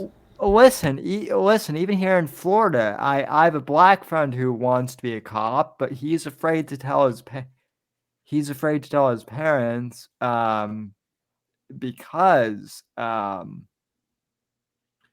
most of the black guys who would be best suited to be police actually end up joining the military instead. Yeah. Because that doesn't get looked down on the way policing does. Yeah, no. I know that for a fact based on some of the black guys I went to high school with, and they wanted to be cops, but instead of becoming cops, they went into the military. And now I'm saying that y'all better vote for Trump because Nikki Haley wants to send them off to another desert war, but that's another topic. So. And why doesn't she fight the war? Why do we always send the poor? Why do we always send the poor? Because they're expendable. I think it's a rhetorical question, wasn't it? Anyone that we all know votes to send people to war should be going themselves. Yeah, we know. We know why they only send the poor. Everybody knows it. Yeah. That's why it's a rhetorical question, you know? Yeah. Why is it the poor? Why is it John McCain never sent any of his kids to die. Well, but Max, John McCain was a POW, And a genocidal maniac. Yes, but Fuck him. Rotten hell. Yes, but PO. No, I agree with you, but whenever I say any of that That's about a treasonous traitor who worked for the fucking Viet Cong. If we want to talk about it, can we talk about Tokyo Rose? that was Jane. No, that was John McCain, dude. You don't know? You haven't heard the John McCain tape? I've heard the John McCain tapes, but to be fair, Jane, what's her face, the chick that was married to Ted Turner. Yes, Jane Fonda. Yeah. No, I hold contempt against John McCain and Jane Fonda equally. John McCain's worse. Yeah. John McCain did active propaganda for the enemy while a POW. That's treason. He should have been put to death. 100%. But instead, we made him a senator and act like he's the bastion of fucking conservatism as he gets us into war after war after war. What? Listen, fuck his daughter too, by the way. She probably could use a good fuck, being that she's a pretend lesbian. Listen, I knew he was gonna lose to Obama. I think I need a beer. Hold on, I'll be right back. Yeah, first time I ever drank on this show, but I think after that statement, I should probably step away and go get a beer. Yeah. So, Mortheous, how is your evening going? Pretty good. Also drinking. Nice. What? I'm having Yingling. What are you having? Disaronno on the rocks. Nice. Let's see. So far in chat, we have Resisted One saying happy birthday, and then another one says, and then he also says true. I think that's in regards to what I was saying about Vivek earlier. But anyway. Living the old high life. Hey, high life is okay in my book. As far as cheap domestics, it's like the only one I really get. I mean, Yingling is the cheap beer here that isn't like Budweiser. And actually it's cheap. Actually, it's like the same price as Budweiser. Honestly, and it's a little bit better here. So, yeah. To be completely honest, my fucking granddad drank this. my merchandise. I think that had an effect. My stepdad drinks Miller High Life. He had a really cool like neon bar sign. It was a Miller High Life, and it had a guy fishing, and like the neon would light up with him like casting the fishing pole. I'll actually be right back. I'm gonna go grab a beer. Oh God, this is gonna get out of control. Run, Sam, run. I would if I could, but you know, shit. Now Shmuley is gonna catch me walking to get a beer. So. Damn it. You did it again. You told on yourself. Son of a bitch, Shmuley. I know. So I'll be right back. Try not to say anything too mean about me. No, we won't say anything about you, but you know, you'll come back and then the channel will be banned. Oh, he turned himself off. We're on Rumble, so you know, and X. Yeah, there we go. We're on Twitters. It's still Twitter. It's twitter.com. I use it on desktop, so it's twitter.com. So you can't. I don't care that you say it's X. It's not x.com. I also use twitter.com on desktop. That's right. Got Me and Mortheous, like, Sam was, a little late tonight, and we were just sitting there fucking jamming out to some fucking music. Instead of being on the show. Yeah, because Sam's on cripple time. That's right. Well, crippled people time is like colored people time, only like you have an excuse. Oh, is that? Oh no. Oh no. After my anti-racism rant, and then I made a racist joke. Oh God. I'm gonna get canceled by both sides at once. Well, cripple people time kind of makes sense because we're fucking slow. Yeah, it was an interesting caucus. What did you think? You didn't really have that much. What did you think about the Iowa caucus results? Were you shocked? What wasn't really shocked. What I found funny is some DeSantis guy was ranting and raving that Trump only got 50% of the Republican vote. When he was a DeSantis guy, so I'm like, okay, if our guy got 50% of the vote, and he was saying half of the Republicans don't want Trump, then how about 80% of Republicans don't want your guy? So who's better off? Mm-hmm. Well, and also they act like that means anything, as if most DeSantis and Nikki Haley voters. And Nikki Haley might be a little different, and we could get into why after, but like just theoretically, right? That they're not going to vote for Trump if he wins. Right. Give me a break. Especially the DeSantis people. They're going to vote for Trump. They're not going to like it. And I'll tell you, the fucking tantrums they've been having, man. Whew. DeSantis doomers, bro. Guys, you sound like Bernie bros, okay? Chill out. Relax. You knew Trump was winning. I know you wanted to pretend it wasn't going to happen and that you were just going to come and take those caucuses over, baby, and Nikki Haley. And no, like, Trump's winning this primary and he's going to do it handily. And you need to fucking accept that. And if you want to continue to spend hundreds of millions of dollars between these multiple candidates to fucking do it, all you're doing is bilking GOP donors because you're wasting their fucking money. I would argue that the DeSantis campaign at this point is a scam because he hasn't dropped out. And he has no chance of winning New Hampshire. I would agree. And I would say the same thing about Nikki Haley, but we all know why she's there. She's not in it as a scam, right? She's not even bilking Republican donors. She's bilking Democrats. Exactly. And actually, the thing that I heard a little bit before and then after the caucus is literally Democrats were registering as fucking Republicans just so they could fucking vote for her.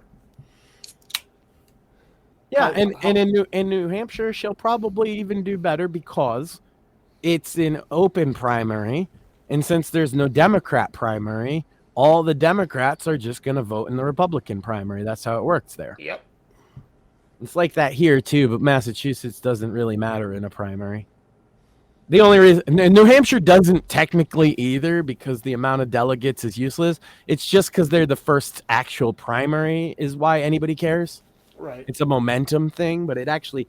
Like, winning New Hampshire is not going to win you the primary. Yeah, and New York will never matter unless somehow we ever go fucking red, which will never happen because. Oh, it matters in a primary. Yeah, but right, fuck New York City. Yeah, but but you guys vote so far last. Right. A Republican primary, it could theoretically be swung by New York, but by that point, it's all going to be wrapped up anyway. And again, it's the same in Massachusetts. We're one of the later states, so it is what it is. You can get mad and think, it should be done in a better fashion. Like maybe we should do some because Iowa actually doesn't really matter in terms of delegate count either. Again, it's just an early momentum thing. Right. And I guess that's probably why DeSantis thinks he's going to stay until Super Tuesday. But here's the thing. I hate to clue you in, DeSantis doomers, but he's going to lose Florida. Oh yeah, absolutely. And if you lose your home state, that's You're the done. end of your fucking career. Mitt Romney lost his home state in the general election. You know, and okay, yeah, he has a career, but he's also a joke. Right? And that's what you'll be, DeSantis. You'll be Mitt Romney. He's been a joke since that fucking Scream. Oh God, he's been a joke since Binders Full of Women. Yeah. It's interesting watching it play out. I mean, obviously they're all banking on Trump getting arrested. Like, that's why they're actually staying in, and that makes them scum. Absolutely.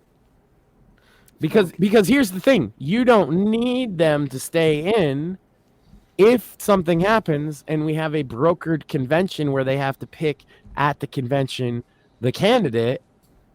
I'm not saying I think that's even going to happen, but if that were, because I think Trump's going all the way. But if that were to happen, a brokered convention, they just pick somebody. So it doesn't matter if you drop out now or stay in. But they're staying in on the hopes that he's out, and they'll be like, well, you should pick the number 2 guy. But the other thing is the difference between DeSantis and Nikki Haley was less than 1%. So they're both the number 2 guy. And in Nikki Haley's case, I emphasize guy. She's a handsome woman, isn't she? It's her turn, goddammit.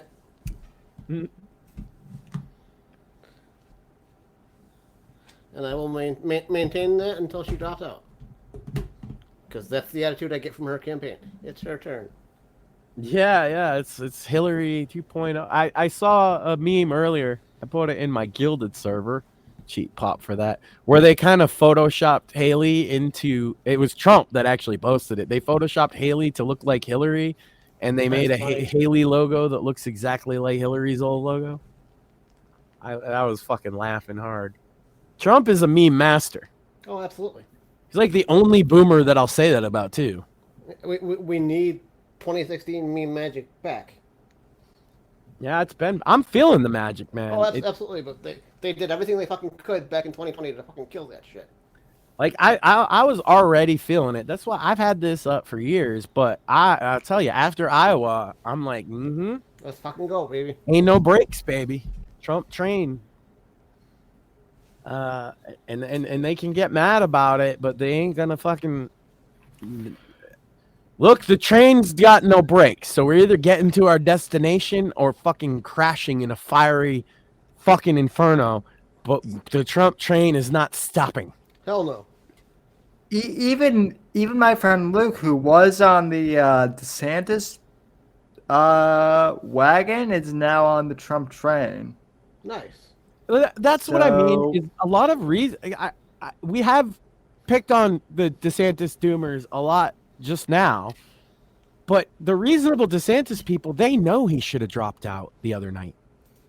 They know it. You actually made a good impression on him, Max, because like and look, I kind of like.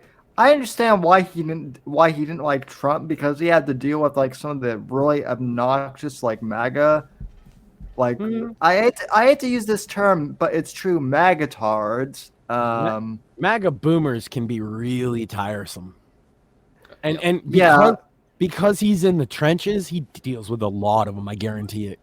Like most annoying ones. Yeah, I know, because he's told me, but like. But even I was talking to him tonight when he called me for my birthday, and I was like, like I was still expecting him to be on the DeSantis train, and he's like, DeSantis came in second. Is that really good though? Like, he was kind of dogging on DeSantis bit, so No, he's a smart guy. I was glad you brought him on. Yeah. He made some arguments that I hadn't heard before, particularly about term limits, and I tend to agree with him on. Yeah. Yeah, we've, you know what? I've met a lot of really interesting people, and it's funny because every time it ends up being like, oh, you're probably going to disagree with this guy, and we get along great. It's Yeah.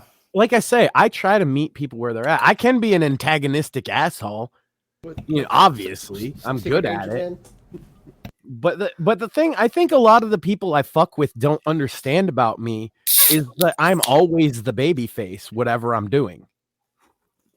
And that's not me saying, oh, you know, it's like pre-scripted or whatever. If you ask the audience at the time, I'm not the bad guy.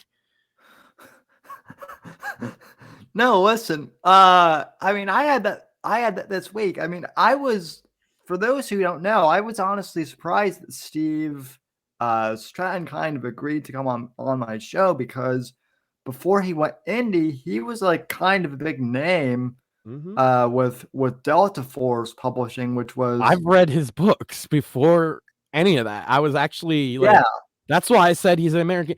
And here's a difference. Just for anybody, if you don't know who Steve is and you don't know who our boomer friend is, Secret Agent Man, the reason that I'll show respect to one and not the other is that it's obvious. Okay, Steve is a known person. You can look up his history. Yeah. He doesn't have to tell me, I can't tell you that. In fact, he said a lot of shit that if you were the fake boomer, you would pretend you can't say that. Right? No, there's very little he's NDA'd about, I'm sure. And by the way, that includes working at the fucking White House. I guarantee you he's not NDA'd about most of it. And look, just so people know, beforehand, I asked him, hey, I said, hey, if there's anything that we can't talk about, let me know. And he said, everything is pretty much everything I think you're going to ask me is on the table. Mm-hmm. What was funny is it wasn't Eric, but it wasn't Eric Bishop, although Eric's a good friend of Steve, but it was one of the mutuals that Eric and I know that was like, hey, you should get Steve on your podcast. And I also knew of Steve, but I was kind of like, why would a big name guy like Steve want to come on my little old podcast? But even outside of being an author, like a person of interest is him. He's like he's had a very interesting life if you've read anything about him. But I'm actually like, man, I hope he comes back so I have the chance to ask him a few questions. No, I mean, you did perfect. That was a wonderful interview. He actually said that he wants to come back at some point. So and then after, when I followed him on Twitter and he followed me back, I had like 6 other somewhat big name authors follow me too. So like, yeah, it's pretty cool. No, like, our reach is extending by just being ourselves, which is awesome. Best way to be ourselves. But Merch said I would never amount to the stutter beyond the stuttering. How many best-selling authors has he fucking interviewed? Well, he's interviewed Teddy Hart and been in a Peacock documentary. Yeah, so he interviewed a notorious criminal, drug addict, potentially murderer. Great, good job. Also, female cop. Female cop. Feds would have shot the dog. So. Oh my God, Mersh. You see Mersh got his head shaved? Finally, after everybody's been telling him to? I haven't He's still wearing a hat. I haven't seen it, but people were like DMing me, and I'm like, it's my birthday. Do I really want to look at Merch's fat face on my birthday? Fuck no. So, yeah. No, but maybe just the top of his bald head. Well, Oh, right. Well, all right. I'm balding. yeah. I'm balding. Oh, everybody says I'm balding. I love it that at least No. one of our fans was like, you got a giant forehead. That's the right answer. Yeah. I'm just a Neanderthal mother. Like this, I'm 40. I don't have a single gray. At least I got them in my No. beard. But I've never lost any hair. I've had the same hairline since I was 18. I'm just a big ass dude. Yeah. I look like a fucking caveman. It is what it is. Like I'm just that guy. I'm not a respectable guy. I'm not a buttoned up fucking, suited guy. And in fact, I think that's why the dynamic with me and Sam works, because he is a buttoned up guy, to some degree. And I am what I come from. I come from the fucking ghetto. I come from rock and roll. I come from I'm a dirtbag. Sure. I'm nobody special. I may be buttoned up, but my grandfather also, I know it sounds cliche, but like I was raised to treat the janitor the same way you would treat the CEO. I know that phrase kind of seems cliche now, but it's really not. And look, It's the truth. I'm like, look, I was similar to you, like Max. Like I got a whole bunch of follows, like after my interview with Steve. Like, and I was just like, wow, like who would have thought that? Like I don't want to get too emotional here, but like when I was born, I was expected to be a vegetable. Probably not make it to 29. Right. Yeah. And so, like, the fact that I've not only, like, made it, but, like, finding respect from your peers. And I say your peers because you're an author too. Yeah, like, and in podcast, like, and in podcasting too, like, kind of being, like, one of the OG guys, like, that's, like it's very it's kind of surreal almost sometimes. It's crazy that, like adding Mortheous makes it even crazier, but just between us we have like close to 40 years of podcasting experience or radio, one or the other. Yeah. Adding Mortheous, we're probably closer to 50. Yeah. It's weird how it all came about. So, which I'm glad he's here because it makes a great little dynamic. Like I always say, 3 people is a good size for this kind of show. Obviously, you always get one dominant person, and unfortunately, that's me. I'm sorry. No, it's I kind of enjoy it, honestly. Even though it's my show. That probably makes it a lot easier. Well, listen, at this point too, like I feel like I've been doing it for so many years, like people have already heard my voice, right? So I mean, not that people I like to think I brought a different perspective to yeah.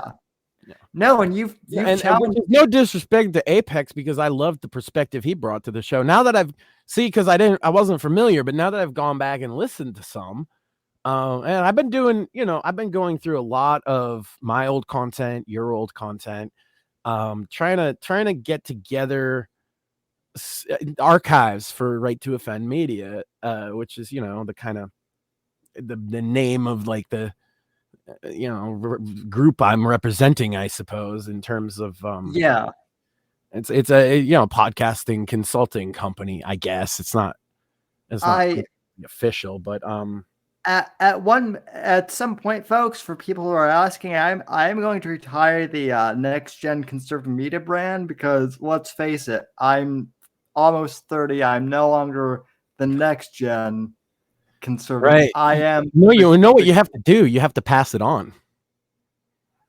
You have to pass the torch. You have to find a young guy to be the next gen.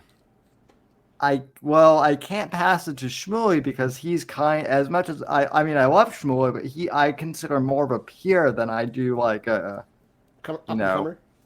Yeah, Shmuley is you know, me and Shmuley is right to offend media. Now it's me, you, and Shmuley now. Yeah. We did used to have another third partner. Unfortunately, we've parted ways.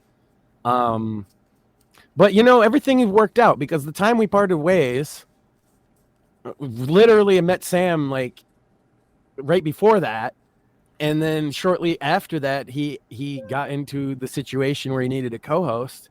And a little inside baseball for everybody. The initial pitch that I gave him wasn't me. It was the guys, right to offend media. Like, we'll have people sit in so that there's always somebody there. It just so happened that I have a lot of fun doing it. Me and Sam get along great, but shout out to Johnny Fox too. By the way, seriously, never would I have thought that a rant about some guy that you know, like, you were. To be clear, Max, I don't mean this as an insult, but when I had Johnny Fox on my show and he started ranting at you, it was so weird to me that he went on this whole big rant at how evil you are, because you were like a nobody, but he ranted just enough that I was curious as to who you were, and I was like, oh, I actually, like, yeah, this guy kind of has the same dark sense of humor that I do, and like, I don't know what this. At first, I thought I was too much, right? I hadn't heard the Apex shit, and I realized that I'm actually a more moderate than him at his worst, and I really don't want to pick on him, but like he was in a dark place at that time, but showing the comparison with me, I'm like, oh, I'm actually kind of toned down, you know what I mean? Because I'm not you know, in that kind of headspace, and he's not anymore, by the way. Shout out to Apex, he's the greatest. We'd love to have him. Apex, if you're hearing my voice right now live, please get in touch. We'll have you on. It's Sam's birthday. Please. Yeah, Apex, if you're on, please like tag me in something and I'll send you the DM.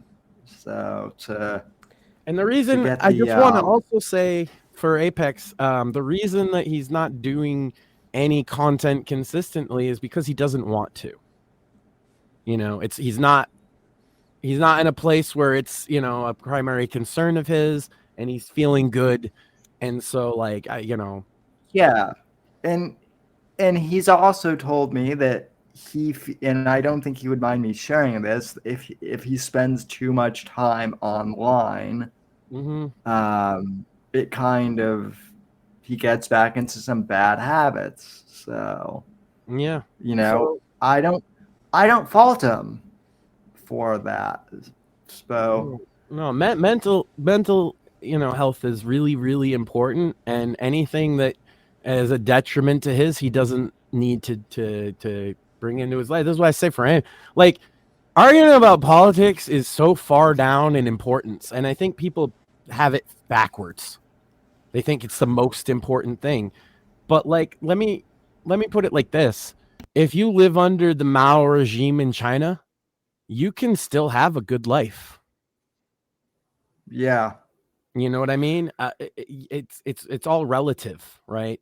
And it comes from a personal place. So, you know, I have a fairly good life here. I guess that's maybe why I'm in a better headspace than some other people.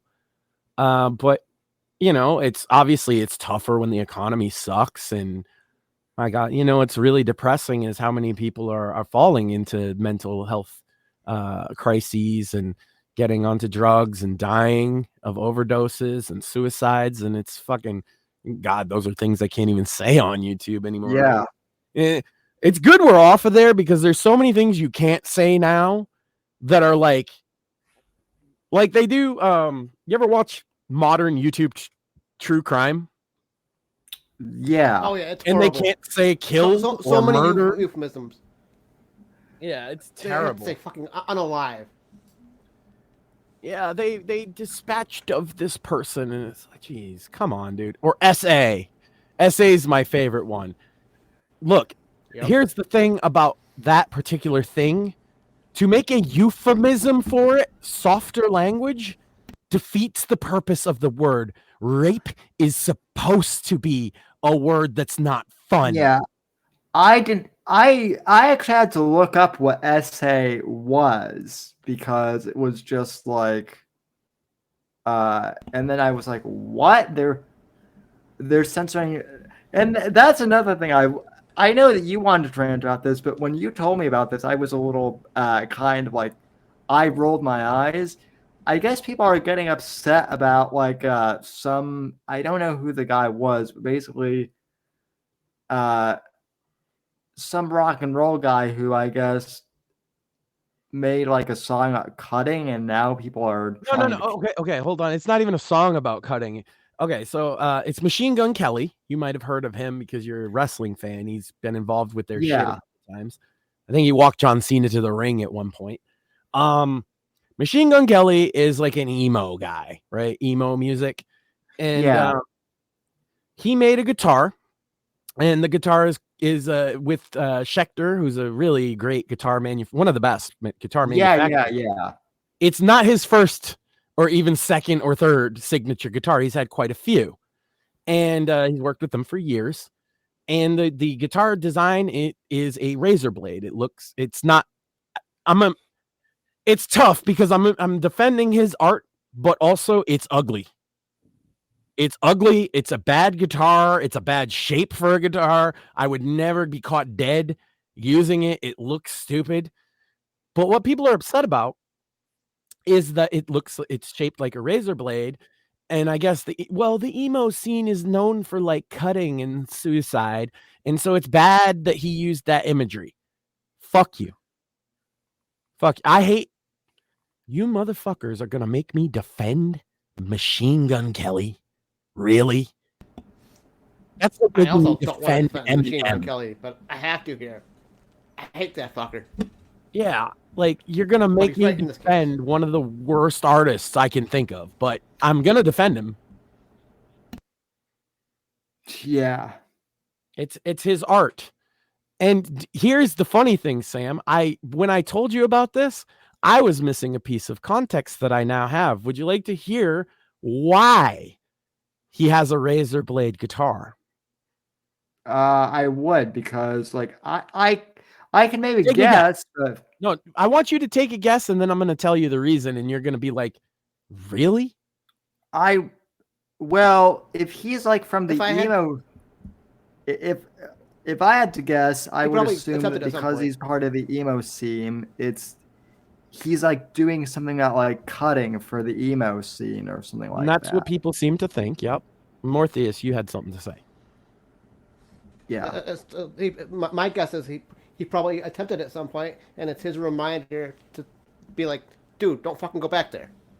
Man, you guys are going to laugh at how far off the mark you are. So, Machine Gun Kelly did an interview, and he said the reason for the razor, the reason he uses that imagery so often is because one of his ways to cope with mental stress and mental health problems is shaving his face. When he's really down, he shaves his face to get control over his life because it's something he can control. That's why he uses the razor blade imagery. Wow. So all these people saying that he has these, he's got bad intentions. He's promoting tools of suicide to minors, never took the fucking time to ask the guy. Or listen to his music, because here's the interesting part. He says it in his music too. He's done songs where he's mentioned the fact that shaving his face it's his moment of peace, right? It's a moment of control.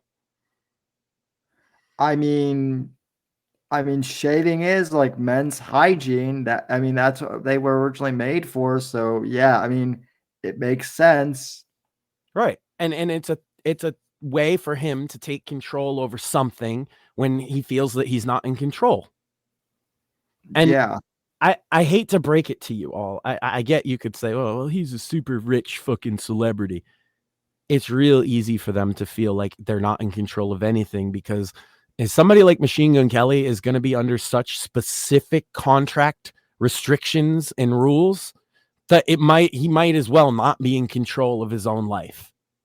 Celebrity, I hate to say this too, I feel like I am qualified to say this because like I have met a few celebrities, even if they're like more minor celebrities, but celebrities are people too. And I think people forget about that sometimes. Max, I'm sure you and I have talked about that because we both have met some famous people, and people forget that they're people too sometimes. A lot of the time, actually. Well, you know, I Celebrities mentioned are it. people too, and I can't tell you how many that I've met that have appreciated not being treated like they're famous. They want to be treated like everybody else. Give them respect. You get respect back, and obviously be genuine with it. But There's treat them like there's your buddies. exceptions. Treat- There are asshole celebrities, but here's Right. my thing. Oh, sure. 99 times out of 100, when you say so and so is an asshole, when you hear that, what you're actually hearing is, when I met them, they weren't the nicest that they could have been. And so let me paint the other side of the picture. If you've ever heard the, oh, I met so and so and he's a fucking dick, they're working.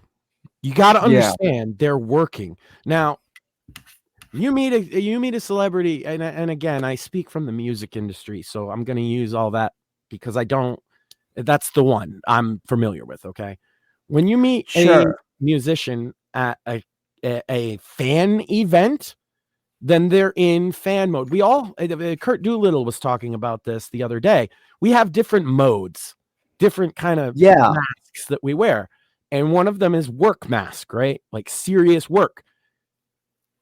At fan event, it's friend mask, right? I am here to meet the fans. That's the job. That's what I'm doing. And I'm going to be mostly nice to people. Obviously, you're going to have instances of somebody's an asshole to you and you know, they don't like your response or whatever. And those people will run around and say you're an asshole.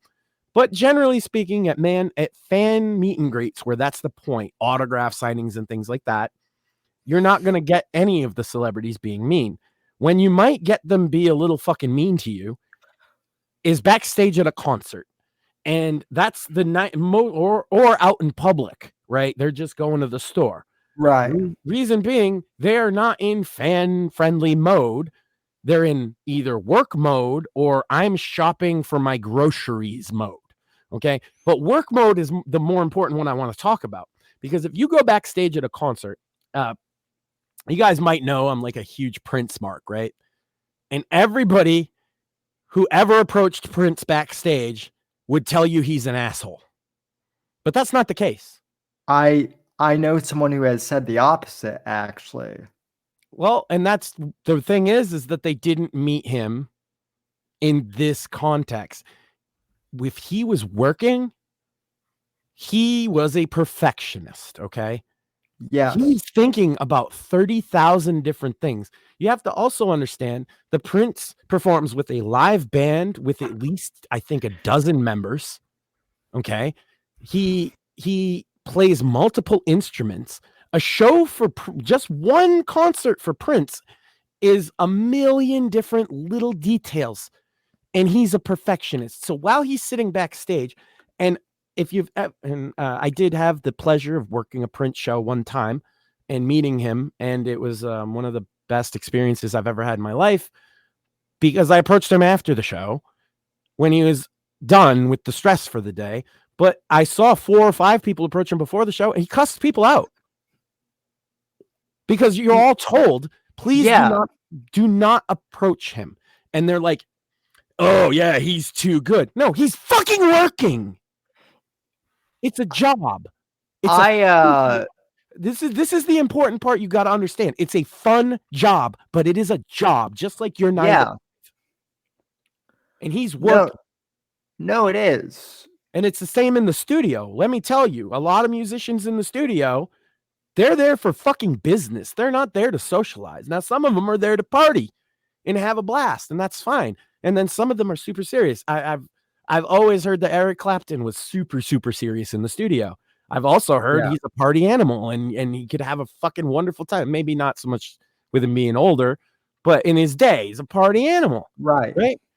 But he gets in the studio. It's time to lay down a track. There's 50 fucking thousand things I have to check. Then I got to play my part, listen to it back, and I forgot 3 things. Now I got to play it again. If they're working and you're approaching them, you're the asshole, not them. Yeah. The and whole you might approach them very nicely, but you're still the asshole. I just like if you understand that they're working, treat them like they're working. Yeah. The whole Also thing coming with from the music world, same thing. Yeah, and if they're in the outside world, treat them like they're a fucking normal person. Yeah. The whole thing with what Kurt was saying about like different modes really spoke to me too, because like I have a couple different modes even within the work mode, which is another thing that Kurt talked about too. Like for me, like when I'm podcasting, and when I mean podcasting, I don't just mean what we're doing now. I mean like behind the scenes stuff, like this is the easy part. Like booking guests, doing promotion, like that's one mode. Like another mode is author mode when I'm writing my books, like working, on my manuscripts, all of that. And then I have my actual day job too of like doing marketing and whatnot for people. Like that's another work mode. So, and like I talked at this, like one of the reasons why when I was in college, the reason why I never wrote any of my fiction books when I was in college was because I was writing papers. Mm-hmm. And I did not have the mental bandwidth to do any, you only have so much mental bandwidth within a day, and you got to prioritize shit. So, that's back to the fucking razor blade guitar. Yeah. A couple other comments on it. One, are you familiar with Judas Priest? Of course. And so you're familiar with the album British Steel? Yep. Yeah. What's the cover of British Steel? Razor blade. Razor blade. Yeah. What did it mean then? Did it mean cutting? No, it meant cocaine. No. Yeah. Right. And so then there's a whole another side of it is a lot of people when they see a razor blade just think cocaine. Right. Yeah. But in the case of Machine Gun Kelly, which I find interesting, he wasn't talking about either of those things. He was talking about shaving his face being the one way. And maybe he was being facetious. Maybe he was full of shit. I don't know. But that's what he said. And I'm going to take him at his word. Right. He could just be making that up. I don't know. Well, but it sounds to me as a guy that's hung around a lot of creative artists, that sounds, they have quirks like that. And it does sound like, again, he's a multinational platinum recording artist. He's got to be under 30,000 different contracts, stipulations, moral clauses. If you guys aren't familiar with moral clauses, yes, even in music, there are moral clauses that can get you fired from your record deal if you do or say certain things. So like they're so tightly controlled that it makes perfect sense to me that they would find some almost ritualistic activity that gives them control. Their images are so freaking tightly controlled, it's insane. Yeah, and so they have a little more free reign now than they did 20 years ago or 30 years ago. And then they had more free reign before that than they do now. But it's somewhere in between now. They're very tightly controlled. Certainly they can swear or have like some offbeat opinions. You'll notice most of the biggest artists who aren't Taylor Swift, but are somewhere in between, big bands and stuff, you won't find them making a lot of like specific political statements in regards to modern American politics. Unless they go left. Exactly. But even a lot of the ones that are left won't do that, right? There's a reason for that, right? And they might use a lot of metaphor, or they might use a lot of things in their music. You might hear in their music I'll tell you one. Metallica, like you can know their politics only basically through their music. And if you listen to enough of it, you'll realize that they are like avid libertarians. Yeah. And they're not leftists, Metallica. They are kind of center-right libertarian, I would say. Yep. But yeah, like for the most part, you wouldn't know that aside from the fact like they have songs like Don't Tread on Me and Atlas Shrugged and stuff. But it also appeals to like, you know, their whole bit was appealing to like working class. That's like Metallica's whole shtick. Yeah, Metallica. Megadeth. I mean, Ted Nugent too. Mm-hmm. You know, say what you will. I know Ted Nugent has kind of become like quote unquote the right wing poster boy, but like Ted is more of like a libertarian in the interviews I've seen.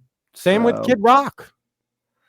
Right? Yeah. They're like, oh, Kid Rock is this like, I mean, dude, he can't be like a fucking holy roller Christian. He's Kid Rock. No.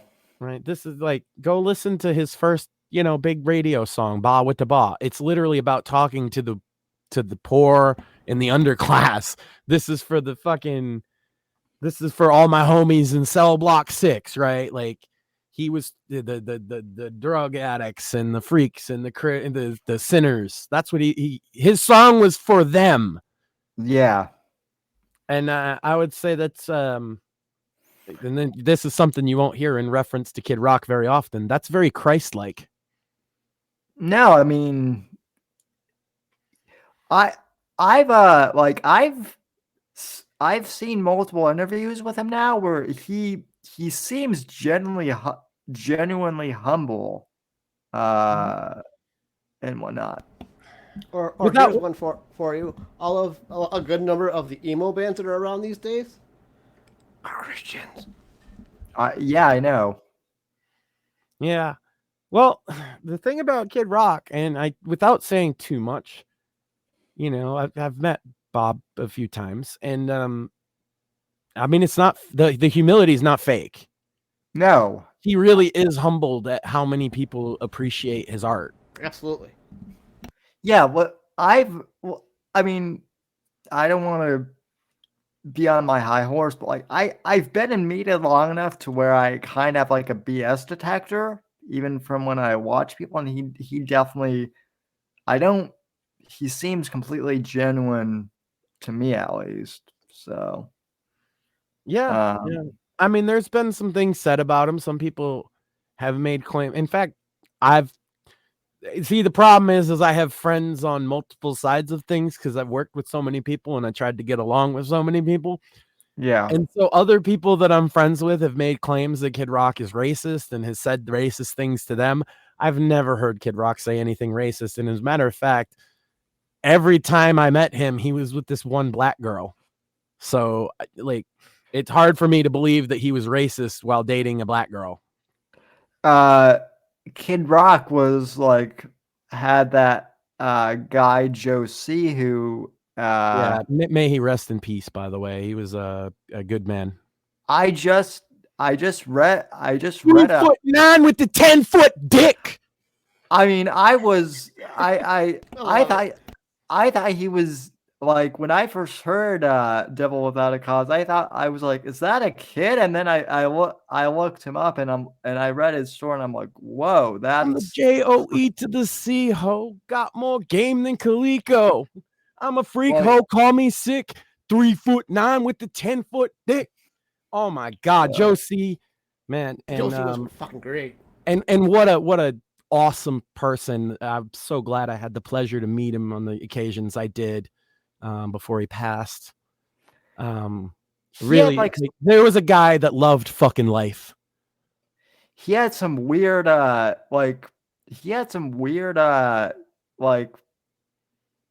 disease or something related to celiac or something. He had a lot of problems. He had a lot of issues.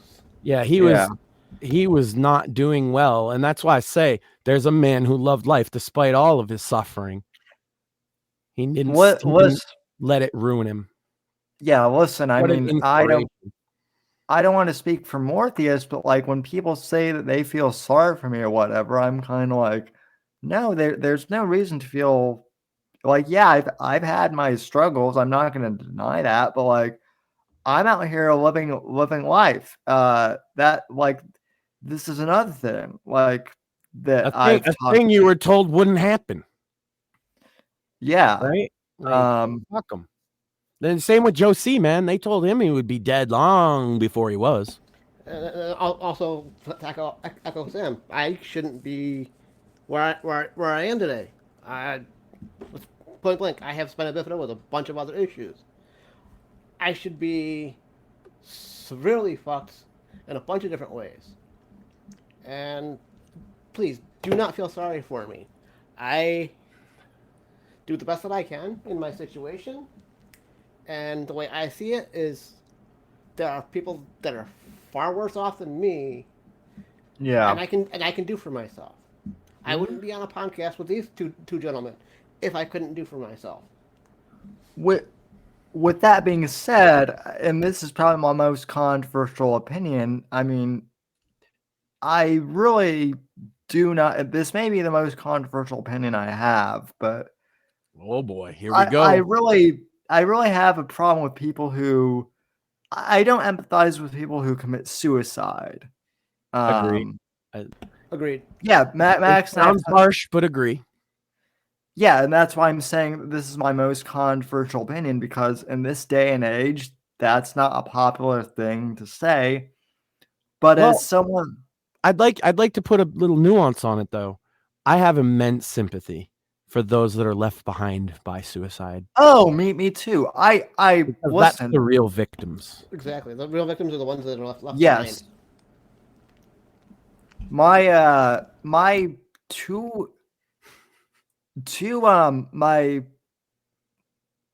my first girlfriend, her dad committed suicide, actually. And these were girls that I actually, I went to elementary school with, and I've basically known them my entire life. I knew their dad. He committed suicide a few years ago. They were full-grown adults, but even with that, it changed them. And I've known other people who have committed suicide, and their families have, my uncle Eric. It's not worth it. My uncle Eric, who helped raise me, committed suicide when I was a teenager, and it was tragic. And here's a thing. It's a perfect example of nobody knew anything was wrong and he never told anybody. Yeah. And not to be too fucking graphic about it, until they found the pieces of him after he got hit by a train, and they could only identify him by a tattoo.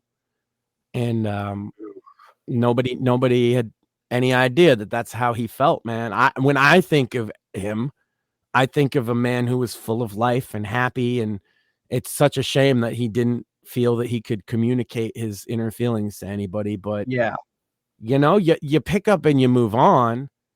And again, I just felt for his kids and his ex-wife, and it's just awful. But with that being said, if you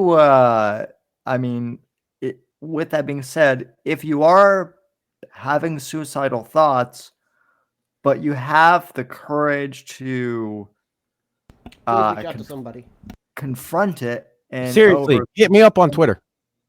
Yeah, hit me up personally. DM me. If you're in our audience and you feel that way, I really want you to fucking talk to me. One of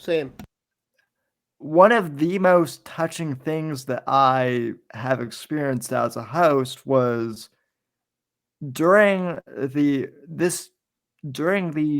pandemic. I was doing lots of live streams with Apex, and at some point, I connected with some guy on Twitter who told me that my podcast of just Apex and I bullshitting helped him laugh and helped him get through the pandemic and helped him through some depression. That made my fuck all the super chats that I could have gotten and all of that. That made my day to hear that. That's more reward than I could, that in of itself is why I'm grateful to be here and why I'm grateful for this audience. I really understand now why Rush loved doing radio so much. And why it's a he bit basically weird connecting with people like that sometimes. It's like hard to even. It's like, oh, I'm sitting here bullshitting, but it actually made a difference in your life. That's how I felt in music too, right?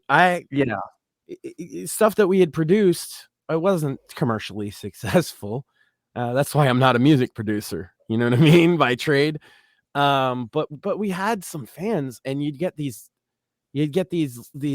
emails, like, hey, your guys' record saved my life. And I'm like, that seems a bit much. But then they'll tell you their whole story, and you're like, this can't be real, because this was just a piece of music we made for fun, right? It can't possibly be that important to anybody, because who am I? I'm just a nobody. But you know what? You don't have to be somebody to reach somebody, Yeah. A lot of the reason why I'm on the show now is because Sam and I were talking on Twitter, and I happened to mention that I used to do the wrestling podcast, and he was like, "Hey, dude, come on." And I'm here as long as you two gentlemen will have me. Yeah. I like the stuff. No, we love having you aboard, and thanks to both of you gentlemen for kind of getting me onto the Witcher too. That's a little side tangent, but I've enjoyed getting into that whole universe, especially after Game of Thrones was such a disappointment. So, Yeah, Witcher 3 is a fantastic game, and I was surprised you missed it, but I'm glad that you've enjoyed it. Listen, I missed a whole decade of, part of that too was because I was in college and I had my nose to the grindstone. So just like you've missed a lot of TV, Max, I mean, I get it. I missed a lot of gaming. So, I played Batman Arkham Knight for the first time last year, and yeah, I agree that Batmobile mechanics are shit, and it's disappointing because that's kind of what I wanted in a Batman game, was a cool Batmobile experience. But when some yeah. The Witcher 3 was the game that brought me back to video games as an adult. Yeah. I was playing Diablo with my boy today. Diablo 2 specifically on Xbox, the remaster. It's pretty cool to play a game from my teenagehood with my 8-year-old son. Oh God, Max is playing a super scary game with his 8-year-old. It's Diablo, bro. Speaking of Max, was that you that tweeted that if you ever ran for office, you would change your last name to Max Payne?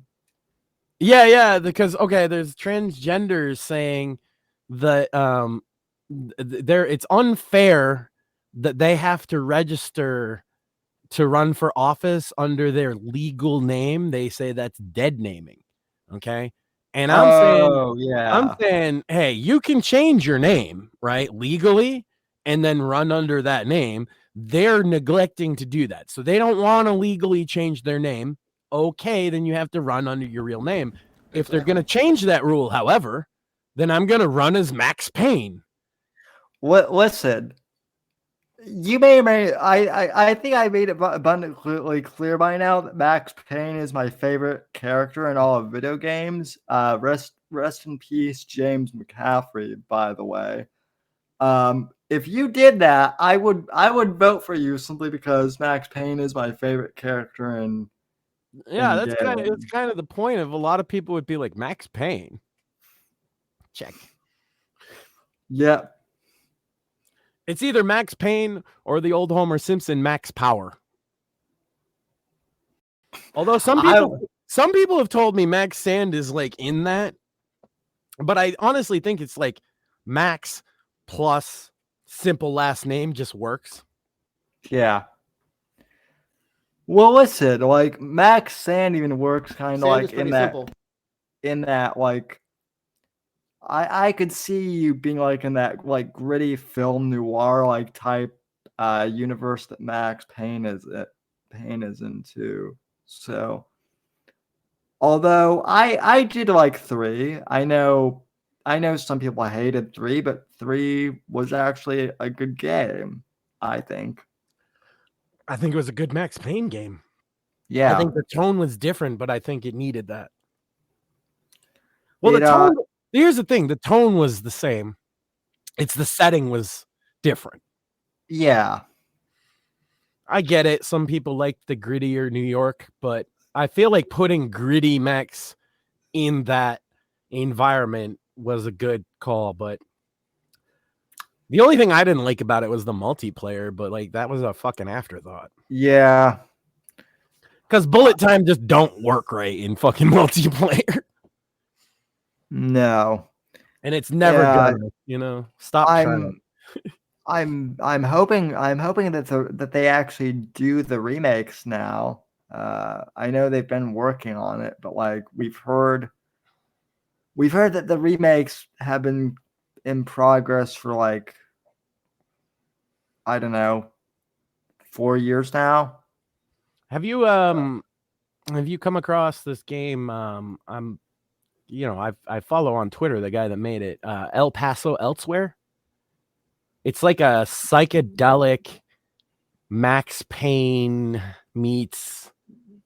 It's hard to describe, but I highly recommend the indie game El Paso Elsewhere. No, I did have, hilariously enough though, I had the guy who made like the jihadist version of Max Payne like follow me and try and get me to buy his Yeah, I like had the guy who was anti-Jew. making a game called Hamas Heroes, and he put me in as a Yeah. That's funny. No, Yeah. no. Hey, ladies and gentlemen, if you want to kill me in a video game, go pick up Hamas Heroes on Steam. I'm sure it's banned, but they were trying to put it on Steam. Yeah, I think I might be in there too. Well, like he followed me and then he saw all of the veteran people that I follow and he was like, "Oh, fuck you." So, I don't know. He just did it because I had a fucking Israeli flag on my Twitter name, and I was. It's just so funny. How much I've gotten anti-Semitism because of that, and I'm like, I'm not Jewish. No, you know what's funny is you're worse than you're sucking up to the, what do they call it? They have a word for it, and it's a Yiddish word, which I find funny. Shabos? I believe it's Shabos. Yeah. They call me a Shabos. Like, okay. You'll look, man, at the end of the day, a Jewish man delivered my son and a Jewish woman performed heart surgery saving my life. It's really hard to hate them. So you could say whatever you want, but it's really hard for me to hate those two people. Yeah, definitely not. I'm not even going anywhere near hate with those. Yeah. It's like, okay. So they're bad people that save my life and bring my son into the world, huh? Give me a fucking break, dude. Grow up. Get off the internet. While you guys are here, I have to let's see. Oh yeah, and a Jewish guy manages my money. I forgot that. That's important too. He's really good at it. While you two are here, I have to bring up my favorite meme that I've encountered recently. Mortheous, I think, saw this, but yeah. I just thought that this was Sam, I don't think that's a Subway sandwich. No, well, you know, it could be in some, you know. I mean, it might be a foot long, but it's not a Subway sandwich. Oh, it's a foot long, but you know, There's not enough meat in it. It's too much bread. well, there's too much bread and too much lettuce, so, but yeah, for those listening on audio, it's a meme where it says Israel's biggest movie actress, and it's Gal Gadot who plays Wonder Woman, and then it just goes Hamas's biggest movie actress, and it's Mia Khalifa, who's about to eat a foot long Subway sandwich that I'm pretty sure is actually just concealing a penis. Just for the audio listeners. Yeah. Well, Mortheous, since you're the bonk police, what do you have to say on this matter? Mia's nasty. Yeah, but here's my thing: is which one had the higher domestic gross? Well, pretty sure it was Gail. Yeah, I'm pretty sure it was the porn actress. Oh, well, it's just that she didn't get the difference is that she didn't get most of the money because it's a different industry. But more people have probably seen it than fucking Wonder Woman. That's actually as much as I hate to admit it, I didn't even know who Mia Khalifa was until just like a few years ago, actually. So I discerned that she was a porn actress and saw her making bad takes on Twitter. I don't watch porn, so I wouldn't know who the fuck she is. No, and I like don't watch it, you know. Yeah. You're not gonna say you don't watch porn, right? So. All right, I'm back.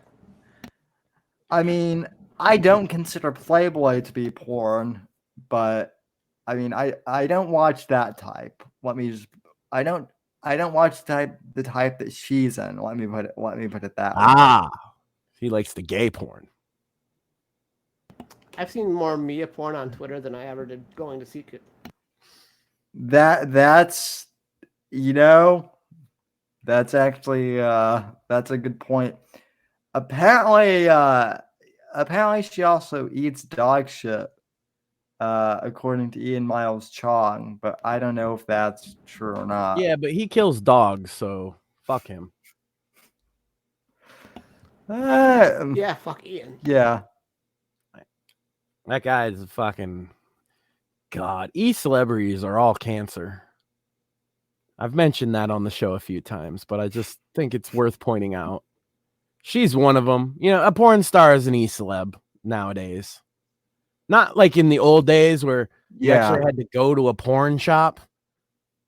Mortheous is probably fucking knows more than anything than you, but like back in the day, you actually had to people had to know your shame because you had to walk up to the counter with your porn and have somebody else ring it up for you. At one point, you had to go into a movie theater. Yeah, you had to go to the Blockbuster and go. No, like the biggest revelation for me was that people used to go to a movie theater. Type you ever thing. see Taxi Driver? Girl to the fucking the porn theater as a fucking date. Yeah. Based. Well, American Werewolf in London, like there's a whole scene that's in a porn theater. So Yeah, it used to be theaters. I'm not that old. We had VHS. Obviously, VHS market was like almost entirely driven by porn. You see, the reason that VHS defeated Betamax, which was a superior platform, was because the porn studios chose VHS because they were cheaper. And so because all the people consuming porn had switched over to VHS, Betamax could not get enough market share to compete, and thus we got the VHS era. It's also similar with DVDs. The porn companies selected that as the winner as opposed to other formats that were competing at the time. And HD DVD versus Blu-ray. Blu-ray was adopted by the porn. That's why it's the one that won. Whichever technology the porn industry adopts is going to be the one. And so like a lot of the porn VR is now geared towards Oculus, or now it's called Meta. The VR porn is all geared towards the Meta Quest. So that's going to be the one that wins the battle. yeah, so in other words, Apple is fucked because they don't allow any pornographic like content on their thing then. Yeah. Well, but they're also fucked because of the expensive price tag, but you know, but you can just go to a fucking website. You don't need it to be on like the Apple Store. That's true. Right. And I'm sure there will be plenty of it. Like the porn industry likes you to fucking get their shit. So, but yeah, you're right. It's a more expensive product. It's not as mass market, and because the porn industry is focused on creating, I keep calling it Oculus, the Meta Quest content, and the Meta Quest is outsold all the other VR machines by a lot. Yeah, it's not even close. It's like Apple. Like realistically, Apple is already lost. They cannot sell enough VR headsets to ever compete, even if it was $300 like the Meta. I mean, if it were around, okay, you might be right. I would say they're coming close to Nintendo Switch numbers, Sam. Okay, yeah. Well. My one argument would be if it were cheaper, then like it would be. I'm not disagreeing that they would lose. What I am saying is, if it were cheaper, there would be more competition. If it was cheaper, they could have their second place monopoly like they do with phones. I agree. Yeah. But they're not. But somebody else is going to take the second place spot simply because of the price. And you're right. They're making it harder to get porn on the thing. It's not like you can't get porn on the Oculus through like their store, right? Right. So it's the same as with Apple, but they're making content specifically with that device in mind. Yeah. I'm sure you can port it over, but they're going after the one that's popular because that's their market, and they know that anything that is that well established is the right call. But also the porn industry has picked winners and losers for a long time in the tech community. I'll tell you this, when VR porn was first becoming like a kind of entity, if you would go to like the CES or any of these consumer electronic shows like I do, the lines for the VR porn booths would be the longest line in the place by a mile. Which is weird if you think about it, because you're waiting in line to use the same Oculus VR after 400 other guys have sat in that chair using it to look at porn. I can assure you that I did not go through those lines because I thought that was fucking gross.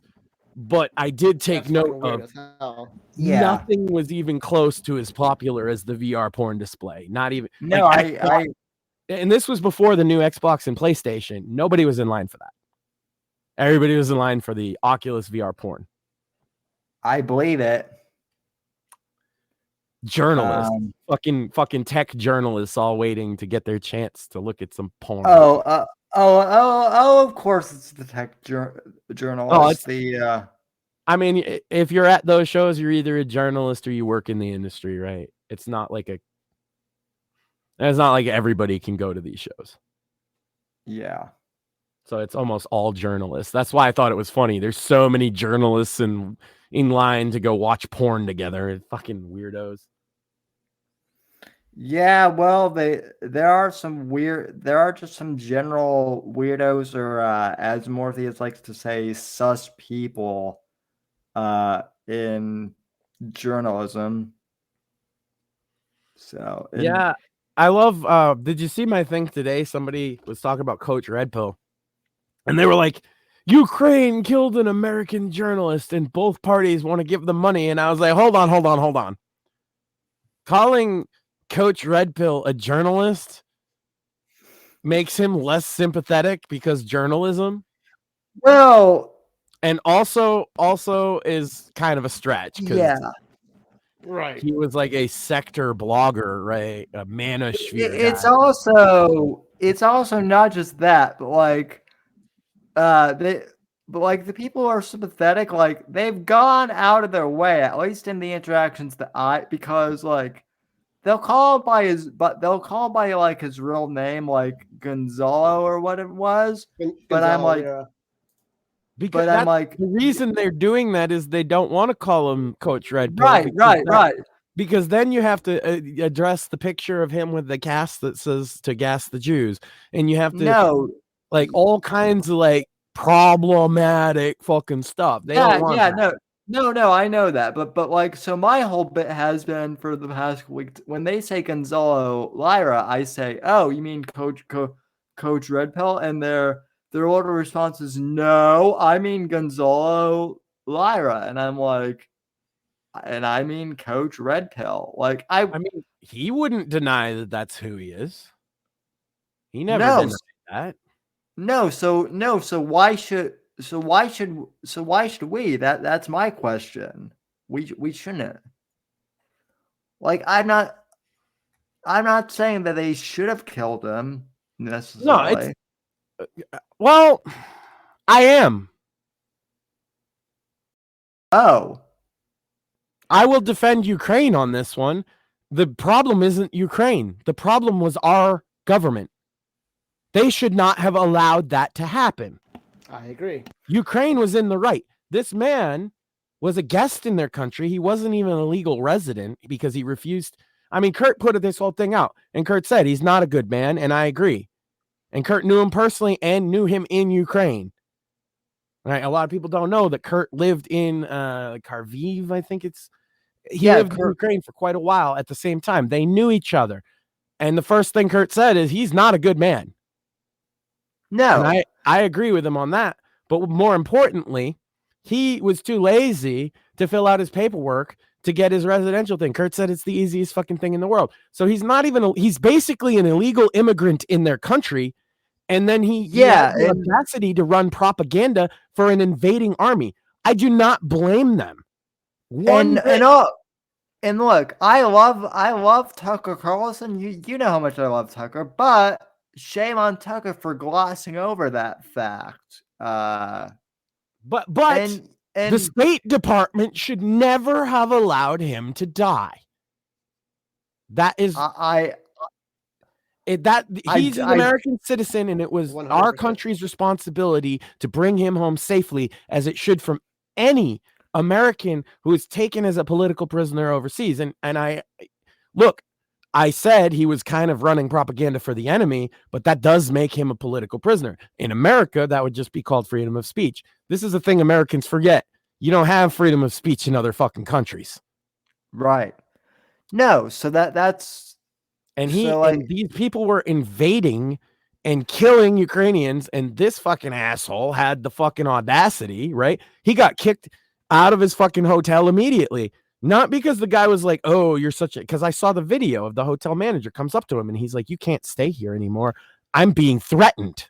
So, like, Max, I'm curious, why did he go to Ukraine? And I don't know. Because I'm not that familiar with, like, His story to me starts there at the part that I've explained. I didn't know who he was before that because I wasn't into the whole Ethan Ralph scene. Right. So I didn't know who Dick Masterson was either. No. From what I heard was my limited knowledge is I think it was for a woman. Okay. That sounds as possible as anything. He was like a right-wing doomer, so maybe there was some I have to get out of America in it. And Ukraine, here's the thing about Ukraine pre-war and why Kurt went there.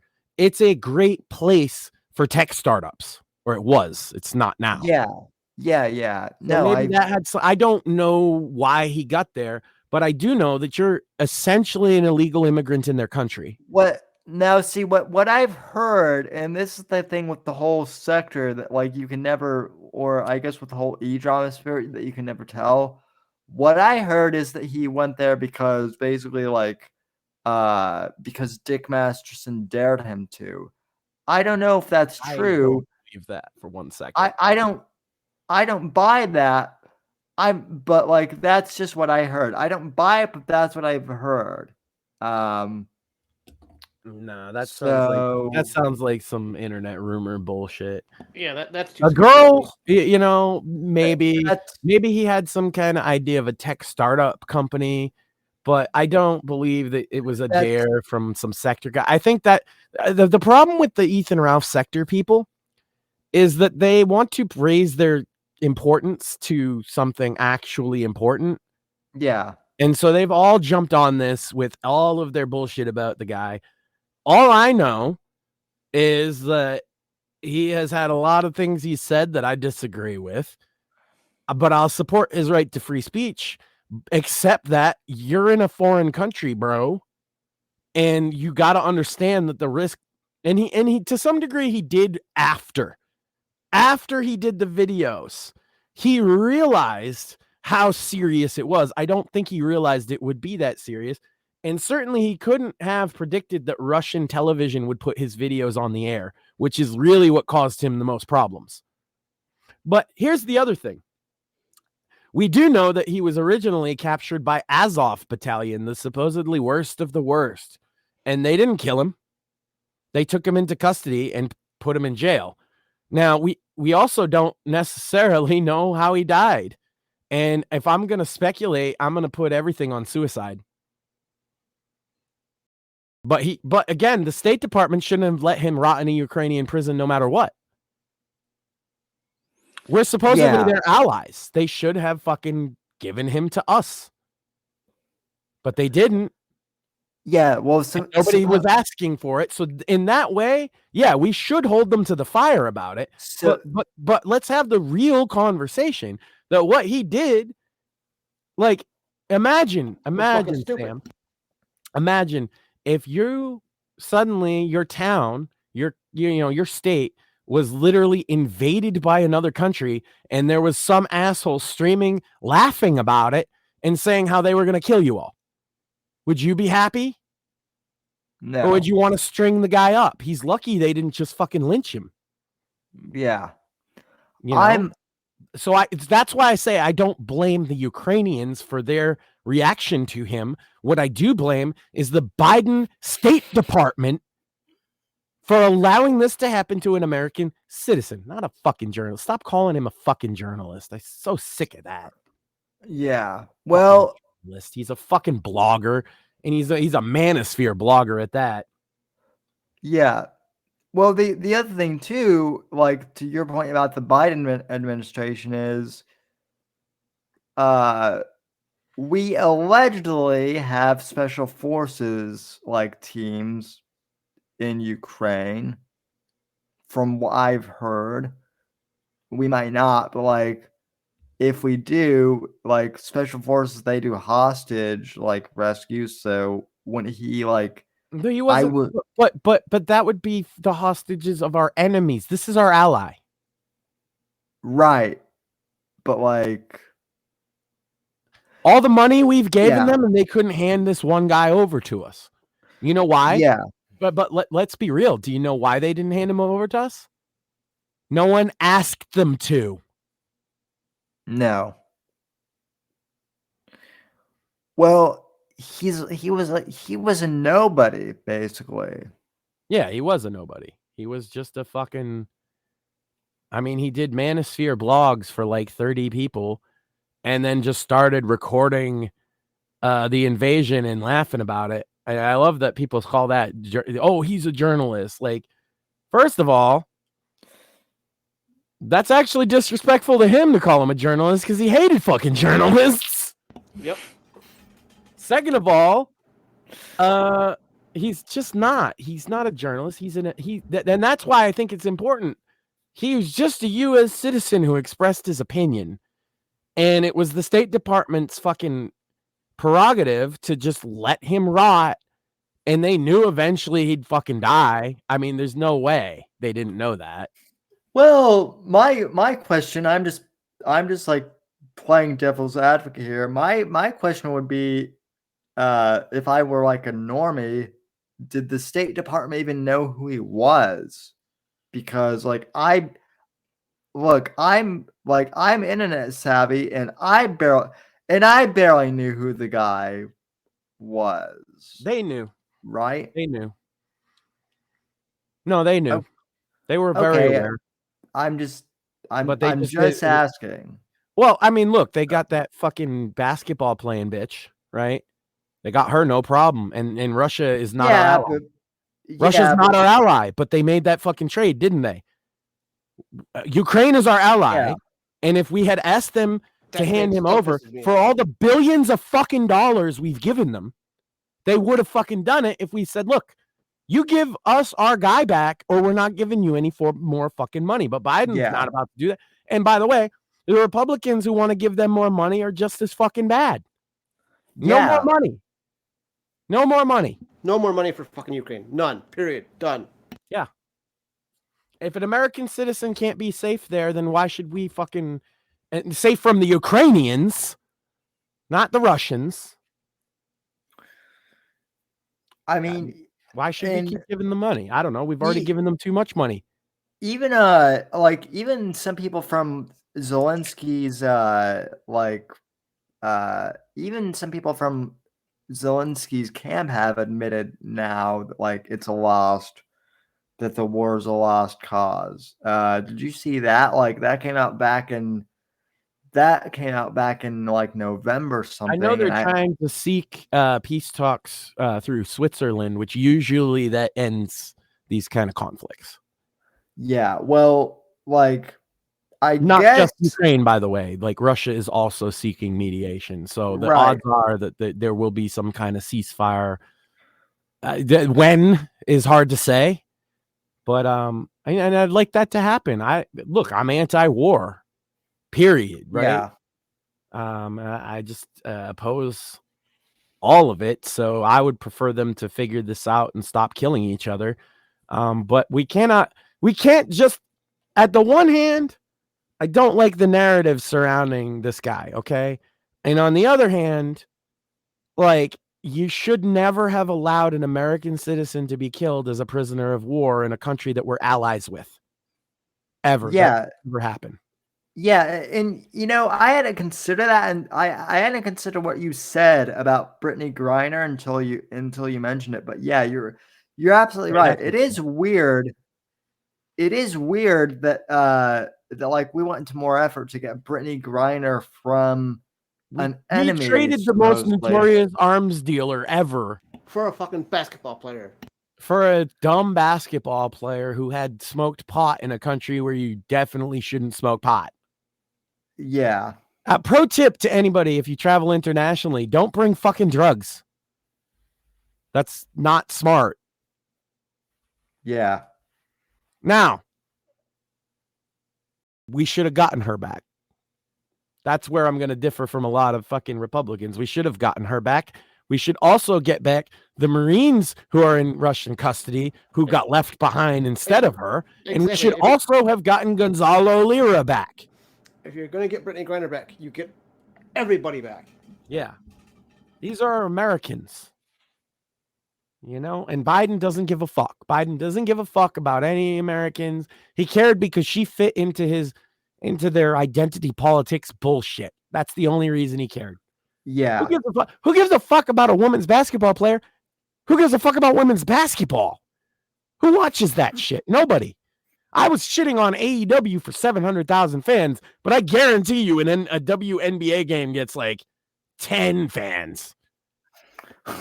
Well, I would also say the difference between the WNBA and AEW is that the women are actually attractive in AEW. Yeah, that's why they can't wrestle. And the women basketball players are less attractive, but they are physically fit and can do the fucking sport that they're in.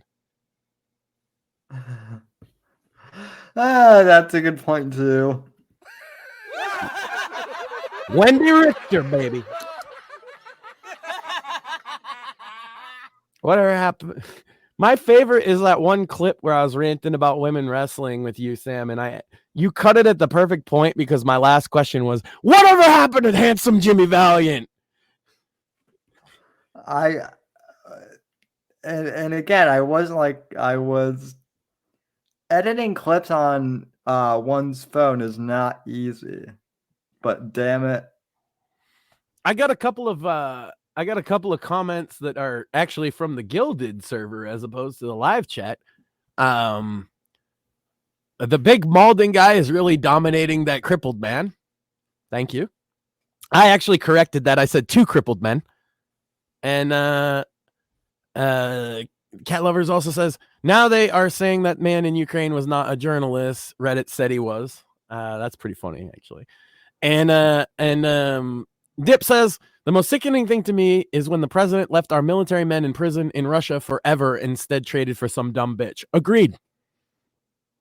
Those men deserve to go first. 100%. She went there as a business thing. They didn't go there. They went there because they were soldiers. It's different. They went there because they were fucking ordered to. Yeah. We should never leave. We should never leave one of our boys behind. What about men and women? Because women serve. I don't want to completely be shit on them. If we have a man or a woman in the armed services that is being held in another country, we should not just leave them there. And no, we shouldn't have left. We shouldn't have left the basketball playing woman there either. But they all should be home. I'll go one further. All of our fucking men and women in uniform should be home. All of them. Yeah. Well, yeah. I was just gonna say that we should not have left behind our soldiers in Afghanistan after the clusterfuck, because there are still some there. Yeah. And furthermore, we also should not have left behind the Iraqis who we promised we would give asylum to for helping us basically in that war. I'll go you one further, Sam, because I have the flag upstairs. It's not among my flags here, but we shouldn't have left behind those POWs and MIAs in Vietnam either, especially them, because there's more of them than there are of anybody else we're talking about. So I don't want to leave that out of the conversation, because the fucking the Johnson administration left hundreds and hundreds of men behind. Yep, I'm glad you bring that up. No, and their families never to even be told what happened to them. And some of them were alive as prisoners for long after that war ended. Yeah. No, we brought the traitor John McCain home. Why couldn't we bring the good guys home? Why'd we get him and John Kerry? Do you want to know the? Are you asking rhetorically, or do you want the answer? Do you actually? Yeah, but you can go ahead. Okay. No, I mean, it's a rhetorical question, but and this is the sad truth too, is McCain had the juice to get home because his father was part of the military. Was part of the military-industrial complex. Yep. So, and It doesn't matter that he worked with the enemy to create propaganda against our country, right? He's so much more important than all those guys, right? And you see the flag. Everybody's seen the POWMIA flag. There's a reason people are fucking waving that. And I just feel like the younger people don't fully grasp why. Because a portion of their generation was left in another fucking country to just be whatever happens to you, go fuck yourself. Yeah. Despicable. Those men went there and they fought in one of the fucking toughest wars in the modern era, and you couldn't even have the decency to. A war which, by the way, President Nixon was trying to get us out of, and then fucking Watergate happened.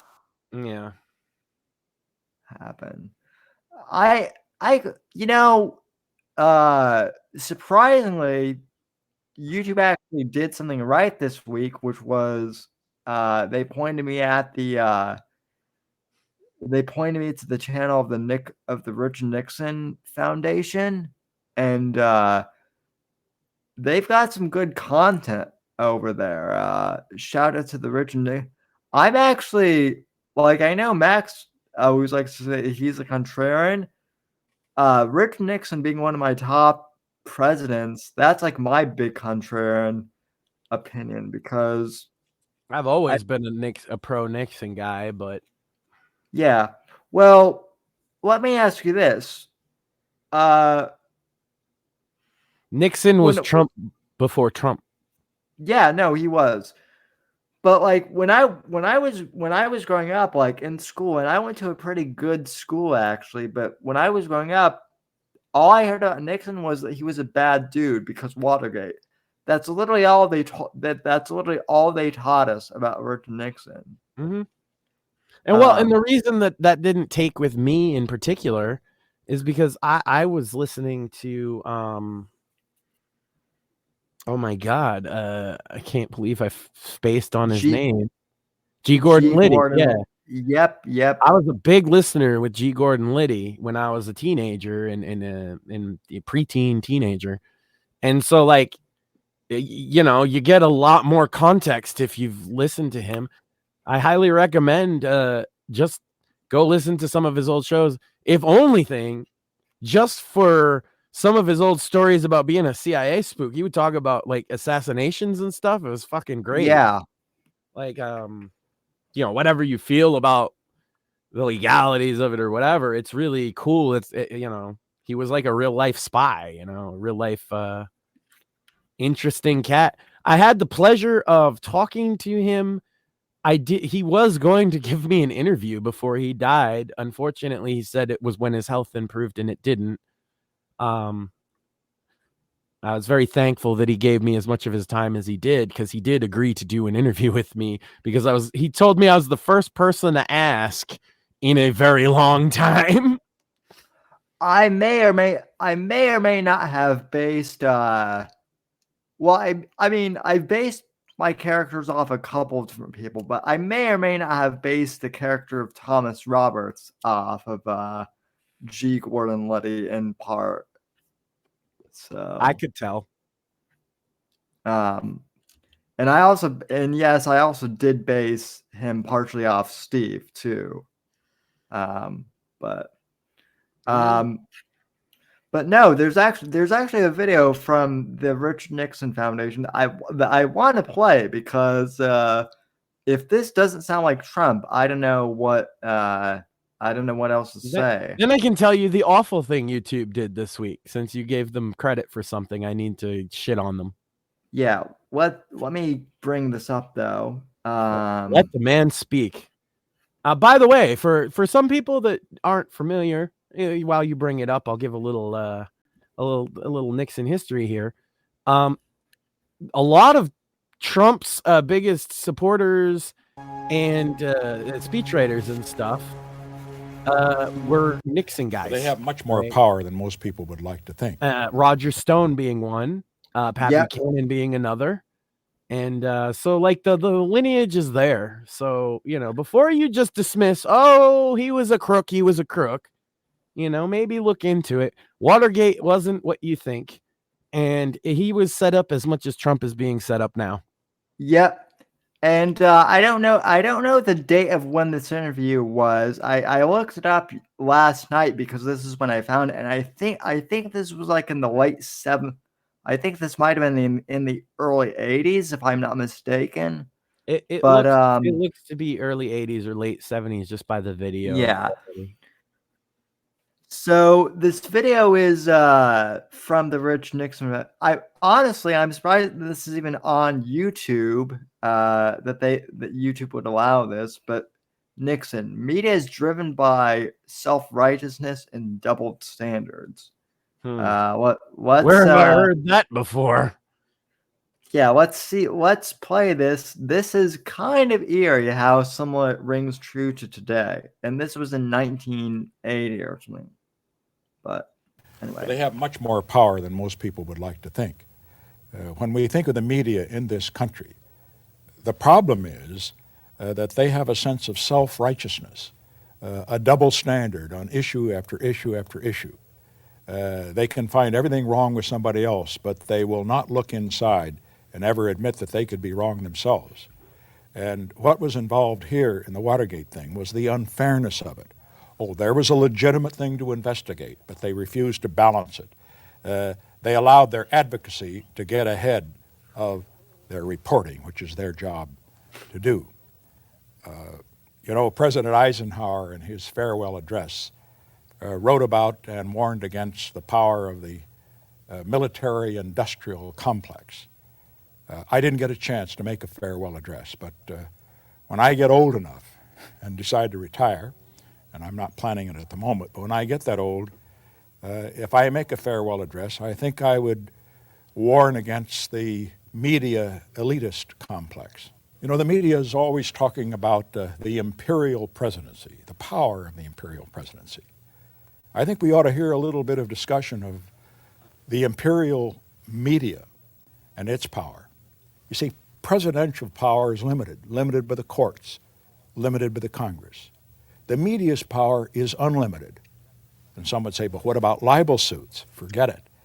After the Supreme Court's decision in Sullivan versus New York Times a few years ago, a public figure cannot collect in a libel suit against newspaper or television unless he can prove malice. And there's no way that that's going to be possible. As far as the media is concerned, all we can hope from them, if they're going to be responsible, is self-analysis, self-criticism, and some of them are trying with their ombudsman and the rest. The other thing is competition.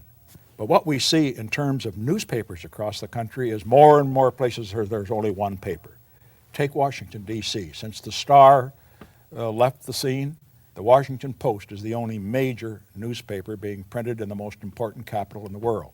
I wouldn't like to leave the fate of this country to the editors of the Washington Post. Do you think that the First Amendment has been misused or abused by reporters? Oh, no question about it. It's used basically as a license. He's not wrong. Let's face it, Sullivan versus New York Times is in effect a license to lie because they can tell an untruth, print an untruth, which some of them consciously do if it's going to sell newspapers or what have you, or win a prize. And then they can always get behind the barrier under that case of saying, well, I didn't intend any malice. I had no malice. That's a terribly cynical approach, though, to people who are doing their best, who are going to work, who are trying to, trying to sell papers, certainly, but are trying to tell the truth. Let me say right at the outset of this conversation, I made it clear that I was not speaking personally. I was not speaking generally. Yeah, stop getting I'm simply speaking of what I have found to be an unfortunate majority at the present time. I think it could change. There are a lot of very good, responsible reporters, particularly in the writing press. Not yet that much in television, because television is so... Unfortunately, that's no longer true, but yeah. ...consumed with ratings and the rest. They'll do almost anything to get a story. Is there any way to get some kind of a handle on this situation? Should the media be investigated? Should it be controlled? No, I may disagree, for example, with what some president does with his power, but I don't want to abolish the presidency, or I don't want to control it. The same is true of the press. I believe in a free press. I do not want government control under any circumstances, or government censorship of either radio, television, or newspapers. But I'm simply suggesting here that all of the media should look within themselves, look through that microscope at themselves, look in the mirror now and then, rather than looking out there to others. Yeah. That was And they'll 40 never fucking do it. They'll never. They never have. Yeah. That was 40 some odd years ago now that he gave that interview, and not a damn thing has changed. If anything, it's gotten worse. Well, look at the publications he named: New York Times, Washington Post. Those are still the biggest offenders.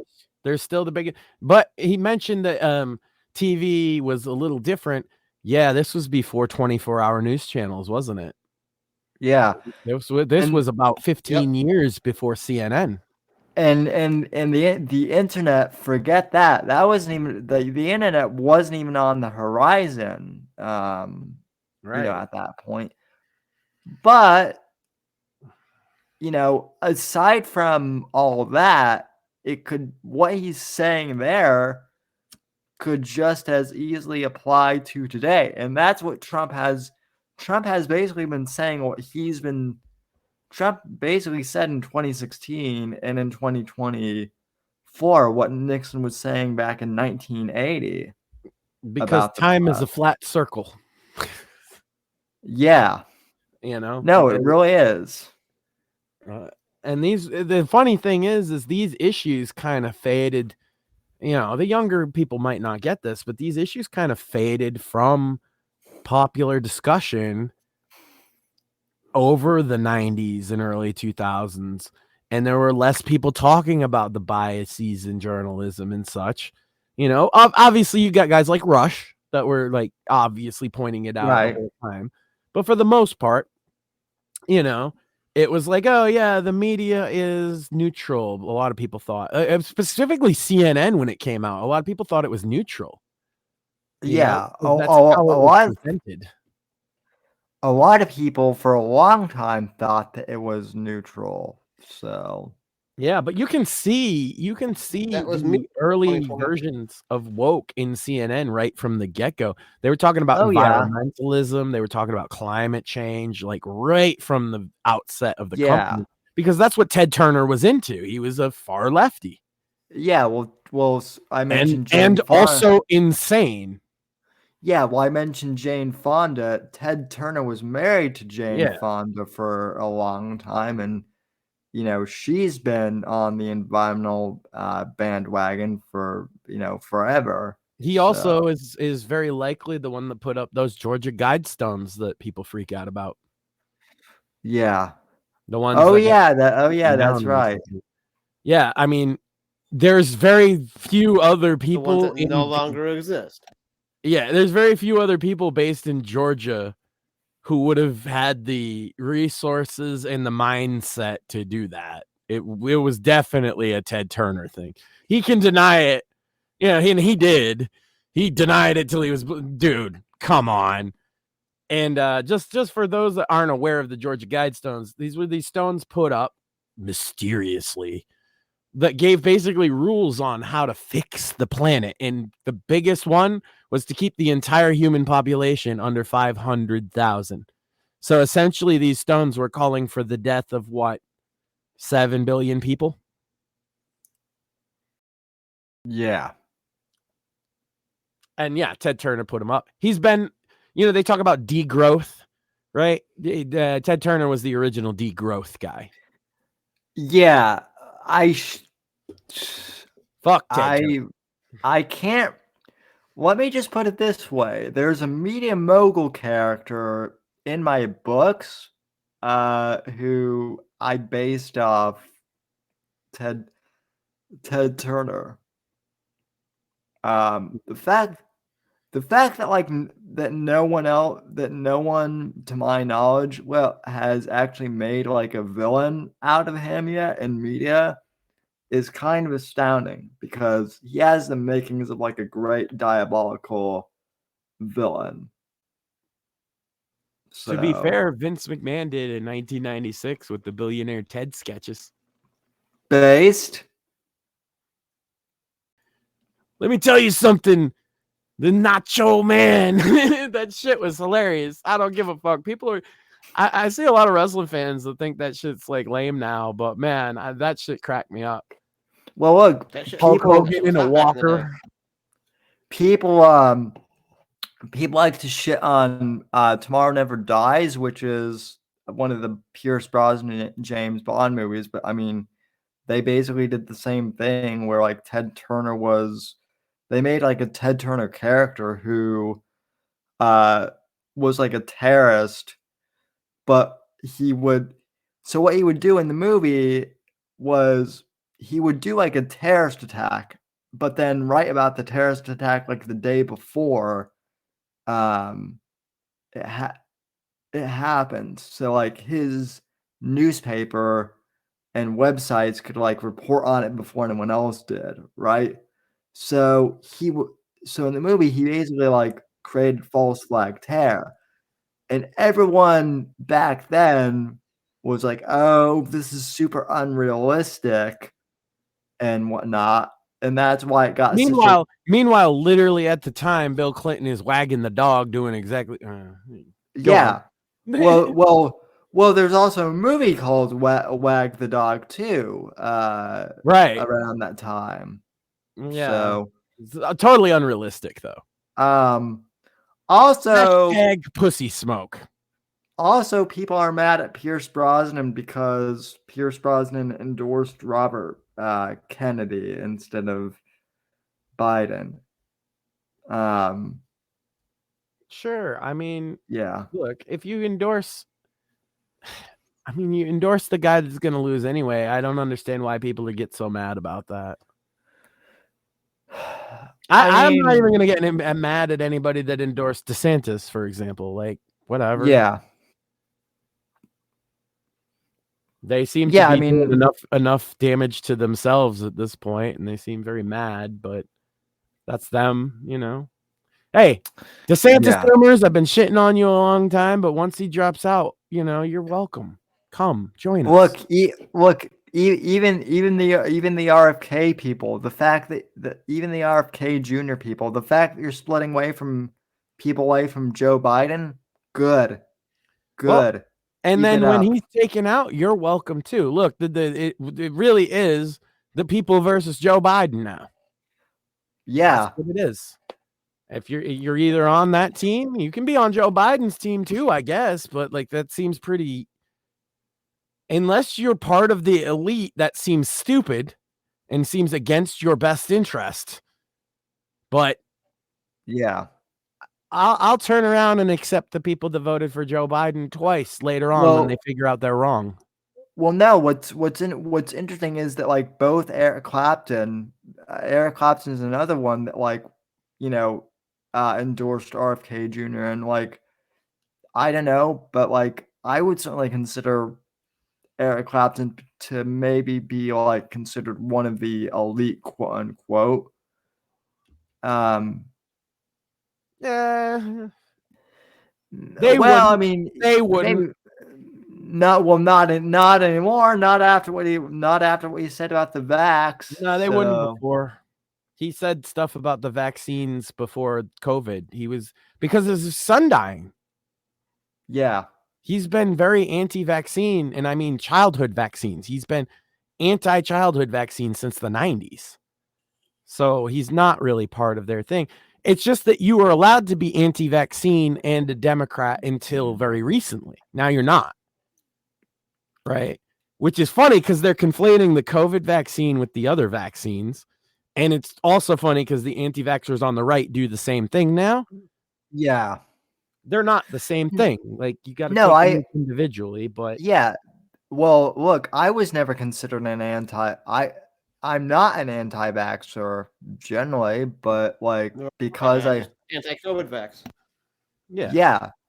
But like look, Max and I have talked about this, and I'm sure I don't want to speak for. I'm anti-mandatory vaccines pretty much across the board. I think Look, if you want to be the parent that doesn't get your kid childhood vaccines, and I have a friend like this, or a former friend, and that's why we're not friends, is because they can't respect my decision, not the other way around.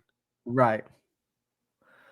No, but I don't want my son to die of measles, mumps, or rubella like happened to so many children 100 years ago when they didn't have vaccines for that. You know, if you had 5 children in 1920, 2 of them would die before they reached 18 years old. And that's because of preventable childhood diseases that we can prevent now. Now, I get it. People are like, oh, but it causes autism. Here's the thing. Sam, if they said, here's your choice. Your child, you're about to have a son. Your child can have either autism, which vaccines don't cause autism, but let's just pretend they do, or scarlet fever and go deaf, blind, and dumb like Helen Keller. Which would you prefer? Autism seems... Yeah, autism's a lot more minor in comparison, isn't it? Now, that's if you assume that question is easy to answer for almost anybody, and that's if you assume that vaccines do cause it. The evidence suggests that they don't, but and the study that they did was completely fabricated. And I want to point this out because it's important. The doctor that put out that study retracted it and then lost his medical license because he didn't actually even do a study. He made it up. So vaccines don't cause autism. Well, my whole thing was like, I've talked to this before. I never took a flu vaccine when I was a kid, just because and I have no scientific evidence to back this up, but just from my experiences, every single time I got the flu vaccine, I got the flu. And then the years that I didn't, I never got the flu, right? I don't know. It could just be coincidental. I'll admit that. But after a while, I just never took the flu vaccine. Here's the difference. Nobody had a problem with me not taking the flu vaccine. Right. That's another thing. You would refuse the flu vaccine, and even doctors and she'd be all right, cool. Yeah. But they might say, hey, you should get it because blah, blah, blah, blah, blah. But they're not gonna, they're just like, okay, totally understand. Right. Well, not anymore. Even now they want to push, I'm telling you from experience, they want to push the flu vaccine like it's this big deal all of a sudden. I'm like, you look at my records. I've never taken one. Right. Yeah. No. Why is it different now? It's not COVID. I've had the flu. It's not that big a fucking deal. That's the way I look at it. And COVID is the same for me. I'm not an old sick person, and it's very tragic that so many old sick people died of COVID, but I'm not one of them. Look, I got COVID, and I actually I actually got COVID somewhat I wouldn't say horribly, but it wasn't fun and schmooly. But I took the dreaded ivermectin, which, by the way, is not horse paste. I mean, it can be, but not. But there are different varieties, and that's the thing is that's dishonest too, because it's like, you could say the same thing about any antibiotic, right? Or any antiviral. Oh, they give that to dogs. Yeah, because it's an antibiotic, you fucking moron. Point is I took ivermectin, and literally the first day you started neighing and having a craving for hay and wanting to run through a field, right? Well, no. So what happened was the first day I had COVID, this is how it felt. It felt like I could not breathe because it felt like I had a boot on my back where my lungs are. I felt like I was being crushed. It was extremely painful. My mom gave me ivermectin. Literally an hour later, I felt like I could breathe again. I was still in bad shape, but I could at least breathe comfortably. Got another comment real quick here from Dip. He says he was in the hospital and overheard a doctor and a patient talk about how they had 6 boosters for COVID. Yeah. I don't get it. Yeah. I don't get it. You know that there's not even science behind one booster. No, there's not. It's not even. It's technically not a booster. It's the same shot. They're just giving you more of it. And like, I'm not a conspiracy theorist, but like, at what point, like, wouldn't the boosters make you sick? Like, eventually, if you fill your body up with like most of the like, people, most of the people, because you've heard a lot of people pointing out died suddenly is a thing, right? And yeah, people that had myocarditis and stuff. And people are like, it's the vax. Actually, it's the correlation is the boosters specifically. Yeah. Because I got the vax. I didn't get a single fucking booster. I'm fine. Right? But I know people who got the booster and are now experiencing heart problems and other things. And I know people that got multiple boosters who have had fainting spells and all kinds of fucking shit. I went to school with like student athletes who are in better shape than I am, and they got the boosters. And like, I hate to make this joke, but some of them are crippled, maybe not in the same way I am. But like, one of them, like, temporarily lost function of his arm. Yeah, literally life-changing shit. Yeah, it's awful. You know, I just think that. I mean, I've been saying this since the Ice Cube episode, right? It's your personal health information, and it's nobody else's fucking business unless you want to fucking share it. And especially that goes for the government. That goes triple for the government. It's not the government's business of my health decisions. Yeah, and it's certainly not the government's place to force them on me. It's not the government's position. It's also not the fucking mobs. And when I mean the mob, I mean, like, I don't mean like the mafia. I mean like a mob of people. I'm gonna make you an offer you can't refuse. You're gonna take the vax, so you're gonna wake up with a fucking horse head. You know what I mean? Well, I mean, I'm just picturing a bunch of Sicilians like, have you taken your fucking vax yet, buddy? Well, no. Am I gonna have to break your fucking legs, sir? I feel like go ahead, break them, bitch.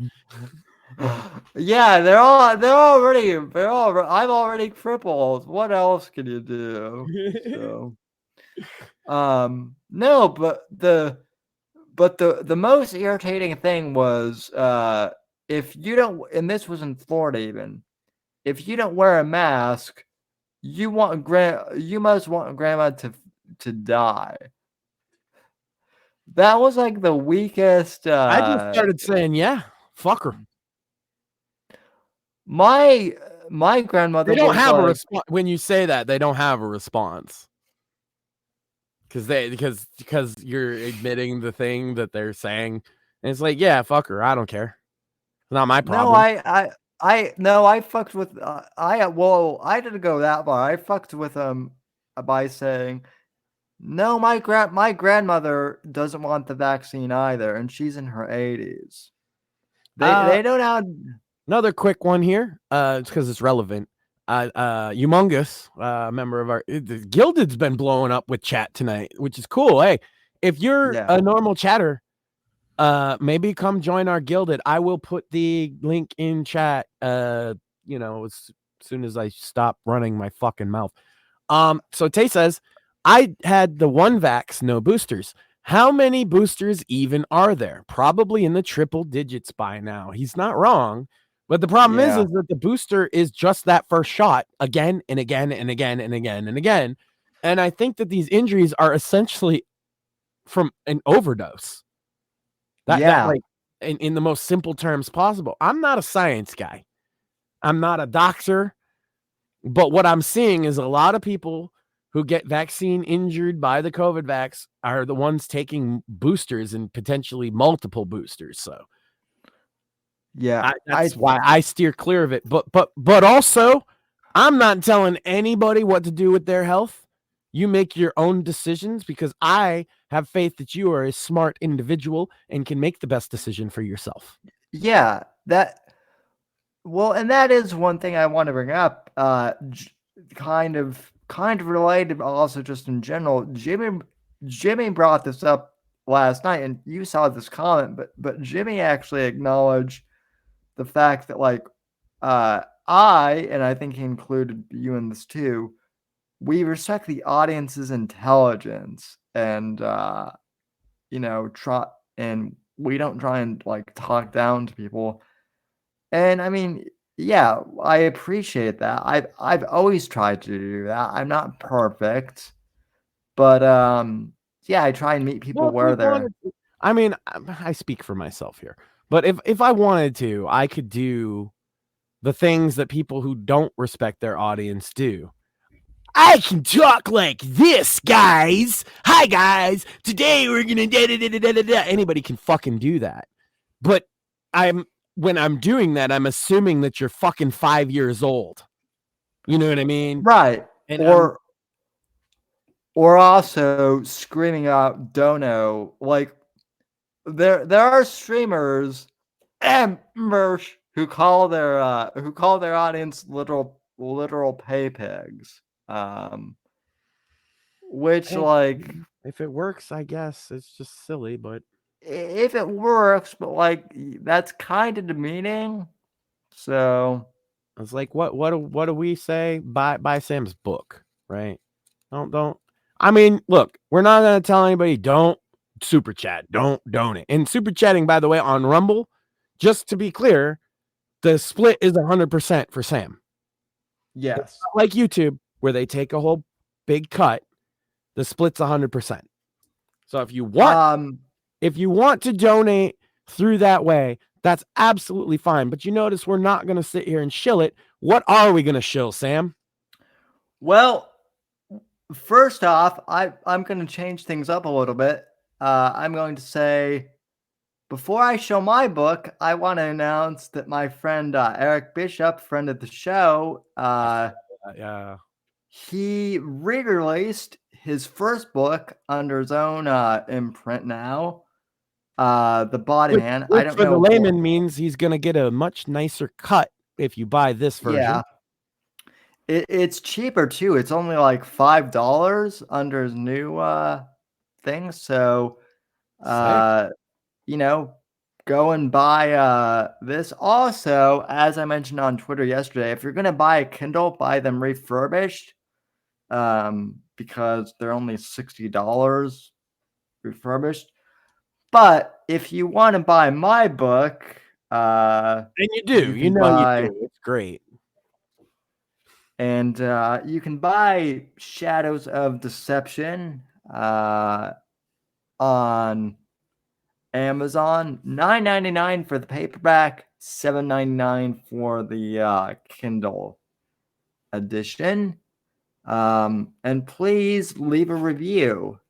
Very much so. Also, I believe if you do the Kindle subscription, you can get that version with the subscription, correct? Yeah. Right. Oh, yeah, and you can get Eric's book on Kindle Unlimited too. So there you go. And then leave reviews because they really, really do help. But here's what I would say about that. Johnny Fox does a lot of fake reviews. He does review groups, okay? And what they do in their reviews is they don't actually read the book. They're all cross-promoting each other like a bunch of fucking grifters. And so they'll say, "Oh, it's a great book, best I've ever read."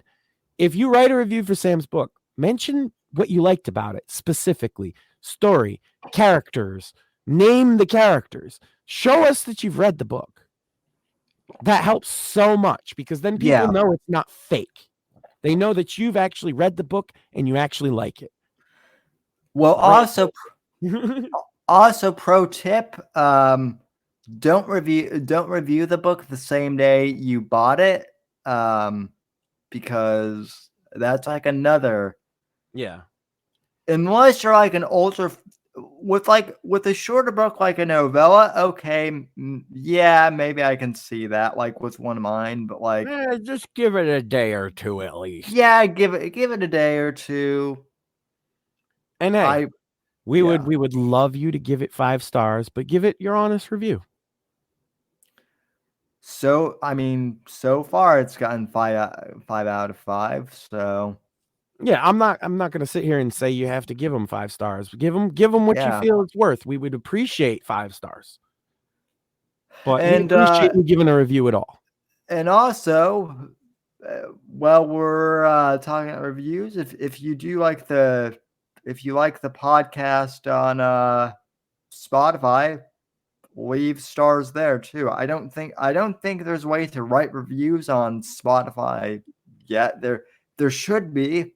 And then if you're on Rumble, unlike YouTube, you can actually downvote videos on Rumble. So if you want to, I would appreciate your upvote, but if for some reason you don't like this episode, give us your downvote too. And I totally would understand that, because I'm a little buzzed right now.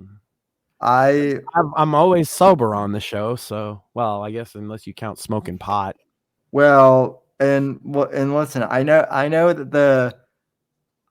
that like someone on Twitter just tagged me, and this is a fair criticism. I'm drinking Guinness from a can, which is like a no-no. So if you want to downvote because of that, I understand that too. But my glasses are in the dishwasher, and I ran out of Yingling, so this is all I have. And I guess Mort had a, quote, full browser crash, just in case anybody wondered. Yeah. But, yeah, and the other thing is I am working on the Pussy Smoke t-shirts. So I asked a question, and I asked if people would prefer the cheaper shirts or the higher quality shirts. And universally, the answer from people who did answer was that they would prefer the higher quality shirts. I do think the price is still going to be in the $50 range before tax and shipping. Yeah. That's going to be the Pussy Smoke shirt. We're going to put a lot of effort into it. We're going to make sure it's like cool. But we're going to do both. So there's going to be a more simple, maybe a little more tasteful in public than Pussy Smoke shirt that is mainly just a Whitfield Report logo shirt, and we're gonna do that through the cheaper one and try to get them out there for as cheap as possible. So we're gonna do both, and if you just want to get the shirt to support the show, cool. You might want to go with the regular design. But if you really want something nice and a little better design, the Pussy Smoke t-shirts, I can guarantee we'll have it hashed out by March at the latest. But we're really putting a lot of effort into. We don't want to sell you crap. No. And we don't want to beg you to just throw money, because that's what like Mersh does, right? And it's fucking tasteless. And we don't like. I'm not saying that the money wouldn't help. Okay, but we don't need your money. We're not going to kill ourselves like Mersh if you don't donate money. We both have income. We're going to be okay. We just enjoy doing the show. So if you appreciate us, that's great, right? But we would rather provide you with high quality stuff. Yeah, well, and I would also go a step further. Like, if you want to give me money, like, yeah, if you want to super chat me, like, by all means, I'm not going to stop you. But it would mean a lot also if you were to buy the book and give me a royalty that way. Yeah, the book is a bigger deal, because the more sales it gets in the book, the more sales he's going to get. So everyone he sells is helpful. And this is why we push the book, because it's a much better strategy. And no matter if you buy it in, in paperback or ebook format, you get something in return. And you know, that's, I mean, I'm a capitalist, so I definitely I like that. I'm looking at marketing opportunities for something to give. Again, Yeah. I want you to have something in return. And again, the book is the best way right now, and it probably will, even after the t-shirts, probably be the best thing to do. But the Pussy Smoke t-shirt's just going to be too funny. Yeah. I'll tell you right now, the rough idea is a cartoon cat, and its tail is on fire. And then the smoke from the fire comes up and it forms the hashtag Pussy Smoke text. And then all over the rest of the shirt is going to be like equations and things made out of smoke as well to represent the great math work. I want to call him Dr. Craig, but he's not a doctor yet. He will be very soon. You know what? Like, I realize that people don't have to wear that in public, but like, I can't speak for the rest of the country, but like in Florida at least, you could definitely wear that t-shirt out in public. I think with the cat makes it, that's kind of why I'm going that design makes it so you could wear it in public a little bit. And again, also, this is why I want to offer another alternative, less edgy t-shirt. If you want a t-shirt, you don't want to wear Pussy Smoke, makes sense to me. I'll probably get one of each myself. Well, and people have also asked me if I'm going to do like a mug or something at some point. Maybe. What about beer stein? Wouldn't that be better than a mug? Because everybody does mugs. You know what? Max? Actually, that's a good point because people know I'm a beer drinker. So it would be more appropriate. Yeah, I get you. You guys all want to like make fun of Steven Crowder for doing, it's kind of a meme at this point, right? With Crowder and the whole We'll mug. do the beer club. Fuck your mug club. We'll do the beer club. Beer club. You know what? It's no longer around anymore, but like a couple of friends of mine in college, actually, they did a weekly podcast. I can't remember the name. It was it was a really short like vlog, but they did a weekly beer review, and it was actually pretty good. So, yeah. Well, join the beer club. That sounds good. It sounds better than the mug club, honestly. I'd be way more likely to join a beer club than a mug club.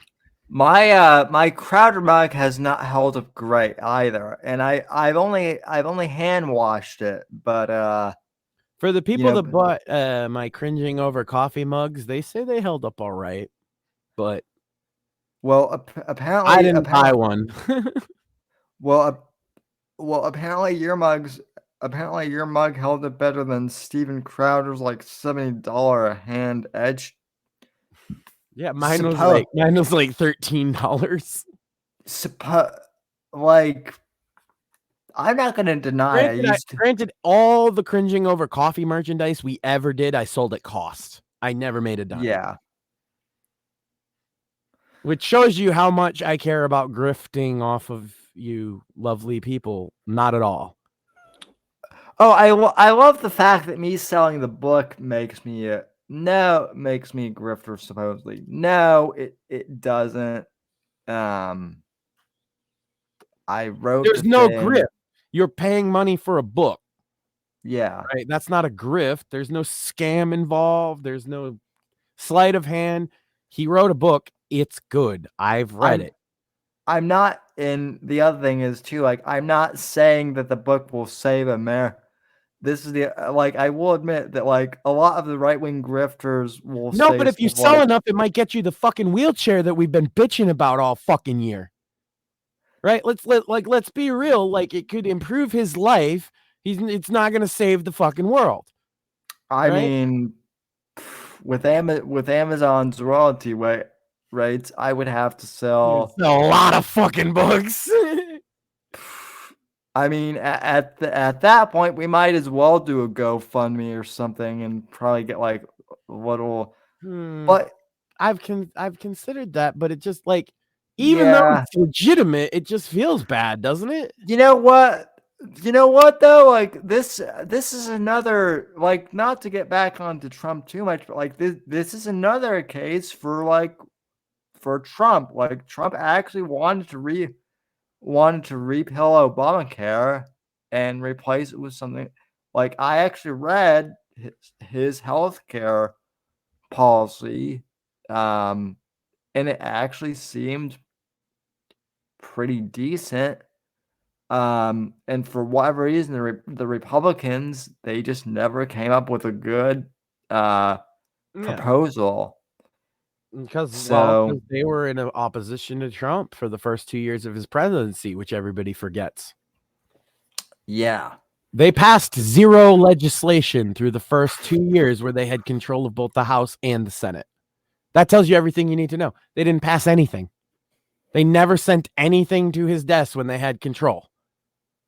And the biggest one he was saying was the healthcare one. And then when they finally said, we're never going to fucking get a healthcare one, he said, all right, well, I'm going to get rid of the mandate.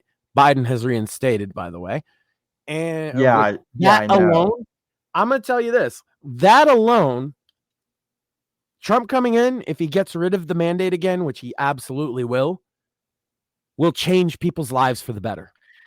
The $2,000 a year really fucks some people over. The ACA. Not everybody can afford a fucking insurance plan, and then it's like, oh, you can't afford an insurance plan? Hey, pay us $2,000. Like, well, the fact that like so when I went through the whole paperwork to get my wheelchair the first time, I was on my mother's private insurance that she had through their company, right? But it was under the Biden presidency. Under the Biden presidency, even private insurers had to go under the Medicaid rules for durable medical equipment, which essentially, without boring people with all the technical jargon I had to learn and study, basically, I wasn't eligible to get a new wheelchair because the government said so. Right, and we also discovered when we were talking about this, they'll pay $50,000 for one single transition, and that doesn't necessarily include surgery. $50,000 for that. $50,000 for that. You could get Sam 5 wheelchairs for that. Yeah. And five nice ones too. Nice. At that. And how many veterans could use a nice wheelchair? You know, but no, we got to have this 18-year-old autistic liberal get her trans surgery to pretend she's a little boy.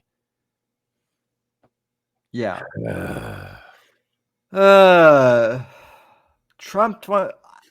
I kind of want to flag now, if I'm being honest, to match yours. I think Max's banner basically says I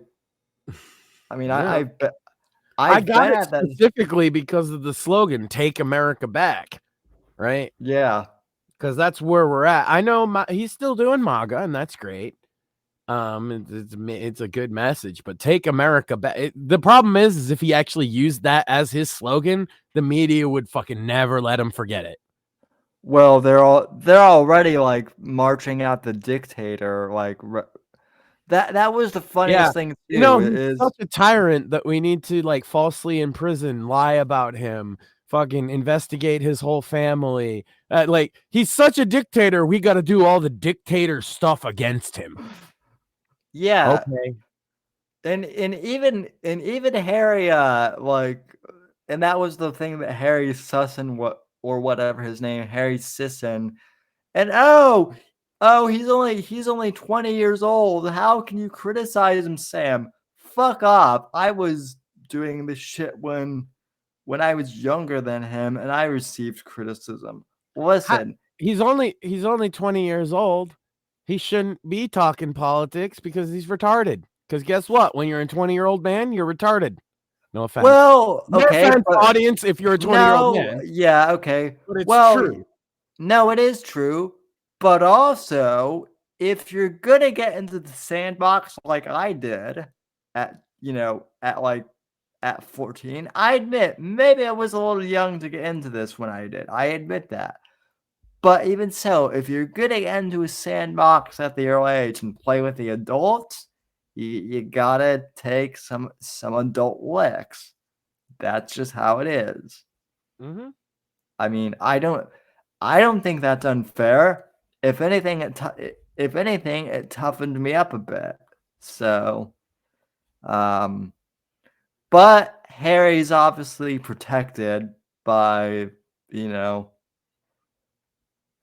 by his well, just like Brooklyn Dad Defiant, he's a paid DNC shill, so they'll shield him from criticism. So, oh, I wasn't supposed to say that, was I? Oops. Well, I made a post the other day on Twitter that I'd like to read because I feel like it's important and kind of relevant here. I said, there's nothing requiring me to accept anyone for whatever they do, are, or identify as. There is nothing banning me from judging people either. It is perfectly acceptable for me to not associate with anyone for any or no reason at all. Did you all forget this? Yeah. This idea that you have to be nice is what I'm getting at here. Oh, yeah. You don't have to be nice. I don't have to accept people. And of course, a lot of people immediately think, oh, he's talking transgender. Anything. I don't have to accept you for who you are. I can judge you. It honestly, like as a disabled, yes, I am going to say as a disabled person, because this has honestly been my experience. Hold on, you're disabled? I mean, I never knew. Right. No, I mean, I never, really bring it up, but honestly, like there's a set. I'm sorry. I love the straight face you said that with. I can. No, what's interesting though is like I've been in situations where like I can tell that people are being not. There's a difference between being nice and being in air quotes nice. In balloon quotes nice. And believe you saw the balloons, right? When you did the air quotes, you had balloons. That's perfect. That's actually I didn't see that because I'm looking at Twitter, but that's perfect. That's pretty good. Yeah, no, like they're fake nice to you because they're afraid that they might say the wrong thing, and oftentimes it's actually worse. Yeah, and they undermine my intelligence by doing that. So, yeah, you'd be amazed how people like equate any kind of like physical thing that they can see directly to IQ as if that's a thing, right? And so they just oh, wheelchair guy, he must be retarded. Well, they do the same thing with black people, especially white liberals. Yeah, they fucking do. I was like they're toddlers and shit. I was actually talking about this with our buddy Nashville. I was like, black people and cripples actually have a lot in common in the sense that the left both talks down to us. Yeah, they talk to both of you like you're a toddler. Yeah. And it's especially funny when you have like an intelligent black friend and they do that and they just get roasted. Yeah. Because that happens in my circle of friends every now and again. Some old white cat ladies can be like, oh, it's so great that you're doing great for yourself. Oh, it's so nice. And they're like, bitch, what am I, 5? Fuck off. The same kind of people, they'll have a Black Lives Matter sign on their front fucking porch. Never had a black person in their house in their life. You know what I mean? Like, Black Lives Matter over there. Yeah, they matter over there. They don't matter so much here. Or they don't look like the prim and proper. They don't look like what they think a black person should look like. So so they're afraid. I get a lot. Like, I have some ghetto ass friends, right? And they dress like they're from the fucking hood. Now, sometimes that's pretty. I was talking with Nashi about this the other day. He showed a video